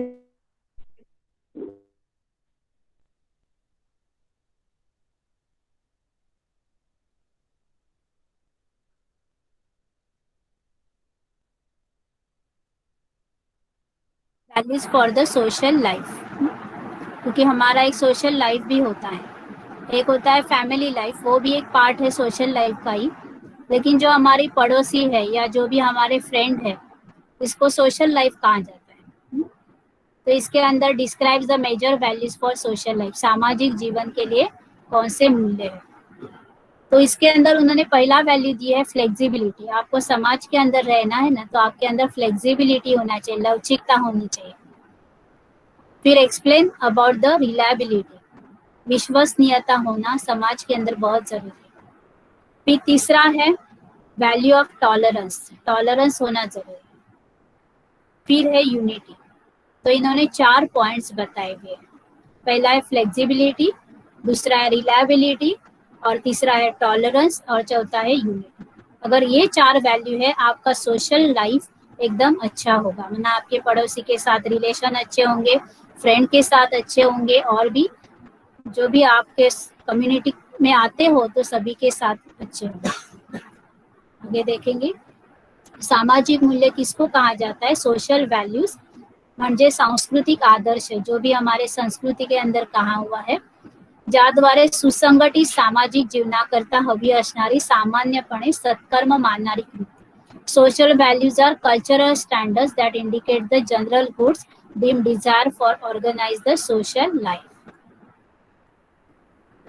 संधीची समानता माना इक्वल ऑफ अपॉर्चुनिटी, ये सामाजिक मूल्य कि समाज के अंदर देखो हर एक को उतना ही मिलना चाहिए, माना संधीची समानता। इसीलिए हम देखते हैं समाज के अंदर लॉ है कि स्त्री और पुरुष को दोनों समान संधि मिलनी चाहिए। फिर दूसरा है मैत्री, प्रेम, ये सारा सोशल वैल्यूज के अंदर आता है। तो वो जो हमें सेटिस्फैक्शन मिलता है, समाधान मिलता है, ये भी सोशल वैल्यूज। अभी वैल्यूज में 2 होते, एक होता है सोर्स वैल्यू और दूसरा होता है टारगेट वैल्यूज। सोर्स वैल्यूज क्या होता है, माना वो हमें स्रोत होता है, और वो स्रोत के द्वारा टारगेट माना लक्ष्य तक पहुंचते। जैसे अभी संधिची समानता, इक्वालिटी ऑफ अपॉर्चुनिटी एक स्रोत है, और उस स्रोत के द्वारा हम क्या पा सकते हैं, सेटिस्फैक्शन पा सकते हैं, लव पा सकते हैं, फैमिली। तो ये टारगेट वैल्यू है। तो मैत्री, प्रेम, कुटुंब याद्वारे जो मिलता है समाधान, ये भी एक सोशल वैल्यूज है। क्योंकि हम फ्रेंड्स में जाते हैं तो कई बार हम टेंशन भूल जाते हैं, हमें सेटिस्फैक्शन मिलता है। या हम कहाँ भी टीम में जाते हैं या उसको टीम की हमें मेंबरशिप मिलती है, उसके बाद जो है, तो ये सारा सोशल वैल्यूज है। तो उसके हमारा बिहेवियर, हमारा कंडक्ट कैसे हो, हमारा एक दूसरे के प्रति क्या ड्यूटीज है, क्या रिस्पॉन्सिबिलिटीज है, ये भी हमें देखना है। फिर ह्यूमैनिटी क्या है, मानवता देखनी है, विश्व बंधुत्व है ना, क्योंकि ये सामाजिक वैल्यू विश्व बंधुता की, सारा विश्व ही मेरा क्या है, परिवार है, ये विश्व बंधुत्व बात है। हॉनेस्टी होनी चाहिए, ईमानदार होना है। Firm attitude of rendering help, हम हमेशा दूसरों का मदद करने का दृष्टिकोण होना चाहिए, न कि हम दूसरों से कितना हम ले सकते हैं, समाज से हम कितना ले सकते हैं, ये नहीं होना। हम समाज को कितना दे सकते हैं, या समाज के अच्छे के लिए हम कौन सा ऐसा कर्म कर सकते हैं कि जिससे हमारा सोशल लाइफ हेल्दी हो जाए। यही था ये झाय नाइकी, ये जो है नाम याद रखना, झाय नाइकी एक था, विचारवन था। उसने कहा कि सामाजिक मूल्य ही एक अशी गृहीत गोष्ट आहे ज्याच्या प्रयोग आधारित घटक असून काही विशिष्ट सभासदांकरता ते सुलभ आहे. त्याचे अर्थ म्हणजे क्रिया करण्याचा उद्देश असू शकतो. तो ये जाने कि बहुत बड़ा था, तो उसका जो नाम है कि हम समाज में रहते हैं तो हमारे पड़ोसी समाज या देश और विश्व के साथ जो भी हम जुड़े हुए हैं, जो भी संपर्क में आते हैं, वो सामाजिक मूल्य. तो फ्लेक्सिबल होना बहुत जरूरी है, परिवर्तनशील होना बहुत जरूरी है ना. हमें दूसरों की जो भी ओपिनियन है, दूसरों के जो भी फीलिंग्स है, उसको हम जब स्वीकार करते हैं तो हम फ्लेक्सिबल है. ऐसे नहीं कि मुझे जैसा करना है वैसे ही मैं करूँगा या मैं जो चाहता हूँ वही होना चाहिए, तो समाज में हम नहीं रह सकते. तो कई बार हमें लोगों को देखकर भी अपने अंदर परिवर्तन लाना पड़ता है. तो ये सोशल साइकोलॉजी है. लोग क्या करते हैं, ग्रुप में जो होता है ना, तो अगर 10 में से 5 लोग बोल रहे हैं कि ये डॉक्टर की गलती है और 2 लोग बोल रहे हैं नहीं पेशेंट की गलती है, तो जो बाकी 3 लोग क्या बोलेंगे, किसकी गलती है, डॉक्टर की गलती बोलेंगे. क्योंकि क्या है, समाज का प्रभाव पड़ता है. जहाँ मेजॉरिटी है उसको लोग एक्सेप्ट करते हैं. तो वहाँ लवचिकता ये वैल्यू है कि कोई भी प्रॉब्लम आता है उसको हमें टीचर के रूप में देखना है, वो हमें सिखाने वाला है, शिक्षक है, ऐसे हमें समझना. और फ्लेक्सिबिलिटी वहाँ होनी जरूरी है. जब भी हम किसी को मिलने जाते हैं ना, कि समझो किसी ने कहा मुझे आप मुझे 4 बजे मिलने के लिए आओ, और मैं उसके पास 4 बजे गई लेकिन वो वहाँ अवेलेबल ही नहीं है या वो कुछ और ही काम कर रहा है, तो मुझे अपसेट नहीं होना है कि मुझे इसने 4 बजे का टाइम दिया और ये तो अपना ही काम में लगा हुआ है. तो वहाँ मुझे फ्लेक्सिबल होना है. कोई बात नहीं, 4 बजे नहीं, मेरा काम ये 5 बजे तो करेगा. तो ऐसे हमारे जो भी टाइम है ना, टाइम शेड्यूल है, उसमें एकदम ये नहीं होना है कि 4 बजे तो 4 बजे ही, तो थोड़ा एक्स्ट्रा टाइम आगे पीछे हमें रखना है. तो ऐसे फ्लेक्सिबल भी होना जरूरी है समाज में. फिर प्रवाह के साथ चलो, प्रवाह के अपोजिट नहीं चलो. अभी ये देखो, ये सेंटेंस अलग है कि आपने आज तक पढ़ा होगा कि मी मोडेन पण वाकणार नहीं, लेकिन जो जेन डी ला 14 जो था उसने कहा मैं वाकेन पण मोड़नार नहीं, माना मैं झुकूंगा लेकिन मैं कभी माना मरने वाला नहीं हूँ, माना मैं फ्लेक्सिबल रहूंगा. फिर पानी में दर्शाने वाली परिवर्तनशीलता ये भी है कि पानी भी हमेशा परिवर्तन, जहाँ जाता है नदी अपना प्रवाह जाता है, वैसे अपने आप को वो परिवर्तन करता है. अपने दृढ़ रहना है, अपने जो भी डिसीजन लिया है वो हमें दृढ़ रहना है, हमारा जो एम है उस पर दृढ़ रहना. लेकिन उसको पाने के लिए हमें लवचिक होना चाहिए, ये बहुत जरूरी है. फ्लेक्सिबल होना जरूरी है ना. कई बार हमने देखा कि प्रोफेशनल लाइफ में इतने लोग मैंने ऐसे होते हैं कि वो सक्सेस पाने के लिए कि हुआ था, एक का बेटा अपना मर गया था, वो बीमार था, तभी उसकी वाइफ उसको कहती थी कि आकर उसको देख, उसकी ये करना. लेकिन वो इतना प्रोफेशनल लाइफ, उसका एम उसका ये था कि वो कभी देखने के लिए नहीं. यहाँ तक जब वो मर भी गया ना, तभी भी वो देखने के लिए नहीं. और बाद में आया तो भी किसको लेके आया, बॉस को साथ में लेकर आया. तो उसकी वाइफ को बहुत गुस्सा आया. तो इतना भी हमें दृढ़ नहीं रहना है, तो कहाँ हमें फ्लेक्सिबल भी होना चाहिए. फिर अपनी जो ध्येयता है उसको हमें स्पष्ट होना चाहिए, लक्ष्य हमारा स्पष्ट होना चाहिए. तो ये फ्लेक्सिबिलिटी समझ में ज्यादा मैं एक्सप्लेन नहीं कर सकती, आप बाद में पढ़ लेना. जो भी बुरी बातें हैं उनको हमें छोड़ना है और नई नई धारण करना है. और भगवान के साथ हमेशा हमें विश्व निर्माता जो है गॉड, ईश्वर, अल्लाह, तो उसकी हमें शक्तियाँ जो है उसको लेना है. और कुछ भी हमें अनपेक्षित था, माना हमने कभी सोचा भी नहीं था और वो हुआ, तो भी उसके साथ हमें तड़जोड़ करना है. ये कमेंट्री है कि मैं कैसा हूँ, परिवर्तनशील हूँ, मैं अच्छे काम के लिए बदल करने के लिए मैं अंदर तैयार हूँ, मैं अपनी संकट के सामने उससे सीखने के लिए तैयार हूँ, मैं भगवान से शक्ति ले रही हूँ. जो भी अनपेक्षित था, अनएक्सपेक्टेड था, उसका मैं स्वागत करती हूँ और उसको सामना करने के लिए मैं तैयार हूँ. प्रवाह बरोबर राहण्याची माझी इच्छा है. हमेशा फ्लेक्सिबल रहो, जैसा प्रवाह चल रहा है वैसे रहो, तो आप सोशल लाइफ में अच्छे रहोगे.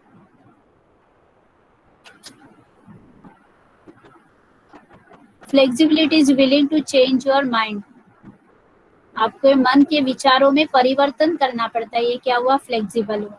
Flexibility means not always having to have your own way, है ना। ऐसा नहीं कि मैंने जैसा चाहा वैसी वो चीज होनी चाहिए, है ना। कई बार हम पता भी है लेकिन हमें मेजॉरिटी देखकर समाज में रहना पड़ता है। प्रवाह बरोबर राहा, flexibility, go with the flow, trust the unexpected. जर आता आपण स्वतःमध्ये परिवर्तन घडवू शकलो तर भविष्यात येणाऱ्या कोणत्याही परिस्थितीला आपण सामना करू शकतो. If we are able to be flexible now, then we are able to adjust ourselves to any kind of situation that we might be faced with the future. फिर जहाँ फ्लेक्सिबल होता है वहाँ आदतें बनना बहुत सहज होता है, अपने आप को चेंज हम कर सकते हैं। तो वो बुरी आदत को भी हम इजीली वो छोड़ सकता है क्योंकि वो फ्लेक्सिबल है और नई चीजों को धारण कर सकता है। अपने विचार, शब्द, कर्म भी वो easily means change of thought process भी बदल सकते हैं। लवचिकता मना इतरांचे विचार व भावनाचा स्वीकार करण्यास तयार। It means that you are open to the opinions and feelings of other. आप दूसरों की भी भावनाओं और फीलिंग्स को, प्रत्येक वेळी गोष्ट आपल्या पद्धतीने असाव्यात असे न वाटणे म्हणजे परिवर्तनशील। It doesn't always have to have your own way. फिर नेक्स्ट वैल्यू हम देखेंगे, फ्लेक्सिबिलिटी आई ना, लवचिकता होनी चाहिए, समाज में रहना है, सामाजिक वैल्यू। दूसरा है रिलायबिलिटी होनी चाहिए, खातरी लायक होना चाहिए, विश्वसनीयता होनी चाहिए कि आपको जो जिम्मेवारी दी है वो आपको निभाना है। तो हमें दूसरों के ऊपर डिपेंड होता है या दूसरे हमारे ऊपर डिपेंड होते, क्योंकि वो उनको पता है कि मैं इस व्यक्ति को जिम्मेवारी दूंगा ना, ये व्यक्ति 100% उस जिम्मेवारी को निभाए, तो हमें उस पे ऊपर विश्वास होना चाहिए। तो रिलायबिलिटी। फिर अलग अलग ये पढ़े हुए, तो आप इसको पढ़ना इजी है वो। एखादी गोष्ट स्वतःहून करणं, आठवण करून देण्याची गरज न पड़ना व विसरणं। माना आपको किसी ने ऊपर कुछ जिम्मेवारी दी, आपको वो जरूरी नहीं कि उसको रिमाइंड आपको करना पड़ेगा, बिना रिमाइंडर दिए आप वो चीज को करते हो, वो हुआ रिलायबिलिटी। वो समाज में आपको ऐसी आपकी इमेज बना। एखादी गोष्ट करण्याचे मान्य केल्यावर सांगितल्याप्रमाणे ती करणे। माना कहा कि मैं ऐसा करूंगी तो आपको वो करना है। फिर उसके अंदर कितने भी डिफिकल्टीज आए लेकिन आपको नया रास्ता ढूंढना है। फिर हमेशा दूसरों को सहयोग देना है। ये कमेंट्री दी हुई है कि मैं मेरा जो शब्द है, वचन जो मैंने दिया है वो निभाता हूँ। मैं कभी भी अपने आप को रोक नहीं सकता हूँ। मैं सर्वोच्च शक्ति के साथ शक्ति ले रहा हूँ। सभी मेरे ऊपर आंख बंद करके विश्वास रखते हैं। मैं कभी भी प्रशंसा की ये नहीं रखता हूँ। मैं किसी के साथ अपेक्षा नहीं रखता हूँ। जो भी मुझे शब्द दिया है उसका मैं पालन करता हूँ। मैं सभी के विश्वास रखता हूँ। मैं मेरे गलतियों द्वारा सीखता हूँ। मैं जो भी कोई मेरी गलती करते हैं तो भी मैं उसको स्वीकार करता हूँ। मैं सकारात्मक हूँ। यही रिलायबिलिटी दी है। Reliability is that others can count on you, do your very best to keep your commitments. Reliability means if the problems arise, find another way. Care about doing what you said and what do you use for reliability. Doing something then forgetting or having to be reminded. Find another way when we face the obstacles. Doing something that you have agreed to do in a predictable way. Agree to do things that help others. तो यही reliability है कि जैसा हम बोलते हैं वैसा ही हम करते हैं, तो इसको कहा गया था रिलायबिलिटी। तो सोशल लाइफ में हमने जो शब्द दिया है उसकी पालन करना बहुत जरूरी है। भले पॉलिटिकल वैल्यू ये नहीं है लेकिन ये सोशल वैल्यूज जरूर है। फिर विश्वसनीयता, लोगों के ऊपर हमारा विश्वास होना चाहिए। जो भी हमें जिम्मेवारी सौंपी है वो हम अच्छी तरह से करें, कोई बिना कोई उसके लिए हमें रिमाइंडर करने की जरूरत नहीं है। इतनी भी मुसीबतें आई तो हम अपना कार्य करें और हमेशा हम दूसरों की मदद करें। तो ये सामाजिक वैल्यू है, समाज के लिए हम कर सकते। फिर तीसरी वैल्यू है, पहले कौन सी देखी थी और दूसरी कौन सी देखी थी, बताइए। सामाजिक वैल्यू पहली फ्लेक्सिबिलिटी, दूसरी रिलायबिलिटी। पहली फ्लेक्सिबिलिटी था, लवचिकता या परिवर्तनशीलता, और दूसरी थी रिलायबिलिटी। विश्वसनीयता, लोग हमारे ऊपर विश्वसनीयता, विश्वास रखें। अभी तीसरा है सहनशीलता, जो सामाजिक जीवन में सफल होने के लिए बहुत जरूरी है। तो हम जो एक दूसरे को जो आदर करते हैं, तो ये भी क्या हुआ, एक सहनशीलता कि हमारी इच्छा कुछ अलग थी लेकिन हमें कुछ अलग मिला, तो उसका भी स्वीकार करना, ये भी क्या है, सहन शक्ति है। तो सहनशीलता का जो बीज है वो प्रेम है, तो उसको दया करना या उसकी माना देखभाल करना, तो ये क्या हुआ, सहन शक्ति। और असहनशीलता माना भीति है, तो ये आपको आना चाहिए था। सहनशीलता का बीज क्या है, प्रेम है। जहाँ प्रेम होता है उसके लिए हम कुछ भी सहन कर सकते हैं। और असहनशीलता का बीज भीति है, जहाँ डर होता है ना, वहाँ हम कुछ भी सहन नहीं कर सकते।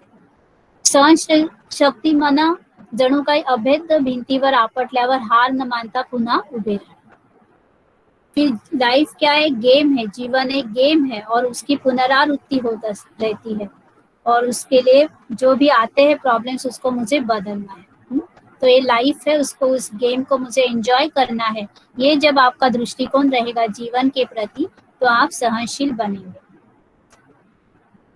कितना भी हमारे ऊपर क्रोध करने वाला, गुस्सा करने वाला व्यक्ति हो या अपशब्द बोलने वाला व्यक्ति हो, फिर भी हम हंसते रहते हैं, तो ये क्या हुआ, सहनशीलता हुआ। तो ये भी समाज में रहने के लिए बहुत जरूरी है। सहनशीलता की परीक्षा कब आती है, जब लोग हमारे बारे में गलत बोलते हैं, जब हमारे ऊपर कोई हल्ला कर देता है या कोई सिचुएशन ऐसे आती है, तब भी हम विश्वास रखते हैं, या ऐसी जो भी हम जिस व्यक्ति के ऊपर विश्वास रखा वो भी हमारे अगेंस्ट चली गई, या कई बार सेटिस्फेक्शन नहीं मिला, तो उस समय पर हमारी सहनशीलता की परीक्षा होती है। फिर ये बहुत अच्छे अच्छे वाक्य है की स्वतःला एखाद्या गोष्टीपासून दूर करू दे किंवा मत कलुषित असू दे, तर सहनशीलता राहा, बेगम्या, सहनशक्ति धारण करा आणि चांगल्या शेजाऱ्यांप्रमाणे राहा। तो शेजारी किस में आते हैं, सोशल वैल्यूज में आते हैं। और माता पिता कौन से वैल्यूज में आते हैं,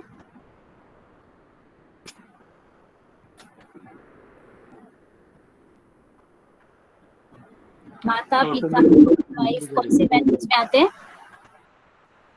किससे कनेक्टेड है वो, फैमिली वैल्यू, फॅमिली व्हॅल्यूज के साथ है, पारिवारिक मूल्य में आते हैं। प्रत्येकाची स्मित हास्य करण्याची भाषा एकच आहे। माणूस सहिष्णुता म्हणजे काय, तो तो माणुसकीचा परिणाम है। तो आप ये सब पढ़ लें, बहुत अच्छे पॉइंट्स है। सहनशील हमें कब होता है, जब हम मतभेद होते हैं। जितने ज्यादा बुद्धिमान लोग होते हैं उतने ज्यादा मतभेद होते हैं, तो वहाँ मतभेद का भी हमें स्वीकार करना। जब हम दूसरों के ऊपर गलतियों को हम करते, तो वहाँ हमें इग्नोर करना है, तो हम सहनशील बनेंगे। नहीं तो दूसरों की गलतियां देखकर हम ही ये डिस्टर्ब हो जाएंगे। सत्य हमेशा अपने आप सिद्ध होता है, उसको सिद्ध करने की जरूरत नहीं है, ये हमें पता है, तो सहनशील हम रहेंगे।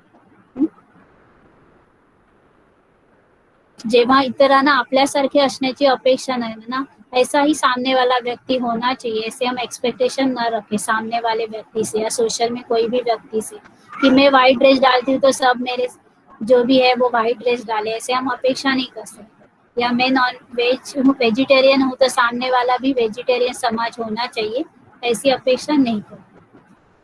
जेव्हा हम बदल नहीं सकते तो उसको खुशी से स्वीकार करो।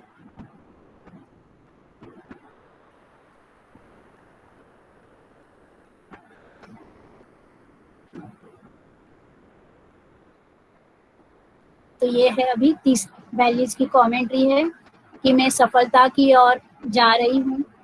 अलग अलग लोगों की मतें, दृष्टिकोण है। मैं अपना जीवन सजा रही हूँ। मैं शांत हूँ, समाधानी हूँ, मैं सहनशील हूँ, मित्र अन्य लोगों की गलतियों को इग्नोर कर रही हूँ, उनकी मतों को मैं स्वीकार कर रही हूँ। जब मैं किसी बदल को नहीं करती हूँ तब मैं भगवान की मदद का अनुभव कर रही हूँ। मैं पूर्व ग्रह से अलिप्त हूँ, मैं सभी को माफ कर रही हूँ, सभी के अंदर बदल परिवर्तन ला रही हूँ। मैं विचार कर रही हूँ कि जब भी गलतियां होती है तब भी मैं सहनशील रहती हूँ। ती सहनशीलतामध्ये लवचिकता असते. सहिष्णुता सहनशीलता माना काही परिस्थितियों को सामना करने की क्षमता, कमी महत्वाच्या गोष्टींमधून जास्त महत्वाच्या गोष्टींना वेगळे करण्याची क्षमता, इतरांना न बदलता स्वतःला बदलण्यावर लक्ष केंद्रित करणं. सहिष्णुतेमुळे आंतरिक समज वाढीस लागते. प्रत्येक क्षणाचा आनंद घेण्याची क्षमता सहिष्णुतामुळे सहनशीलतेने प्राप्त होते. तो ये टॉलरन्स दी हुई है to ability to face the difficult situation. तो इस प्रकार की सहनशीलता है. तो आप पढ़ेंगे तो आपको आएगा. और लास्ट वैल्यू है यूनिटी, जो एकता है. तो हम एक दूसरे को सम्मान देंगे तो यूनिटी अपने आप आ जाएगी. यूनिटी ही creates the experience of cooperation, increase the zeal enthusiasm. माना कई ऐसे कार्य वो अकेला व्यक्ति नहीं कर सकता है, तो उसके लिए यूनिटी चाहिए होती है. तो यूनिटी भी एक बहुत बड़ा सामाजिक वैल्यू है. अगर जैसे बड़े बड़े होते हैं ना, जो फंड मिलते ये मिलते, तो बड़े बड़े जो कार्य सामाजिक कार्य करने होते हैं वहाँ अकेला व्यक्ति नहीं कर सकता, तो वहाँ यूनिटी चाहिए. यूनिटी के साथ ही वो कर सकता है.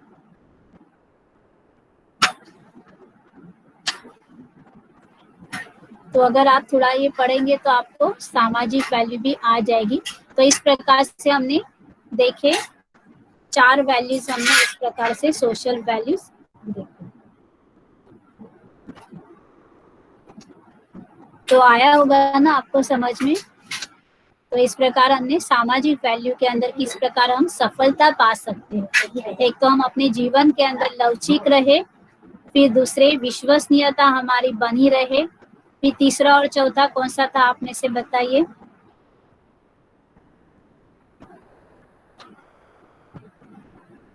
तीसरी वैल्यू कौन सी थी. सहनशीलता. और चौथी कौन सी थी.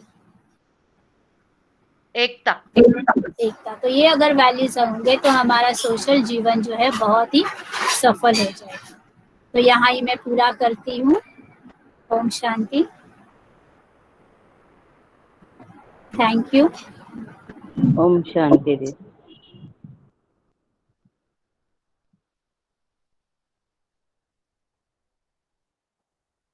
थैंक यू दीदी.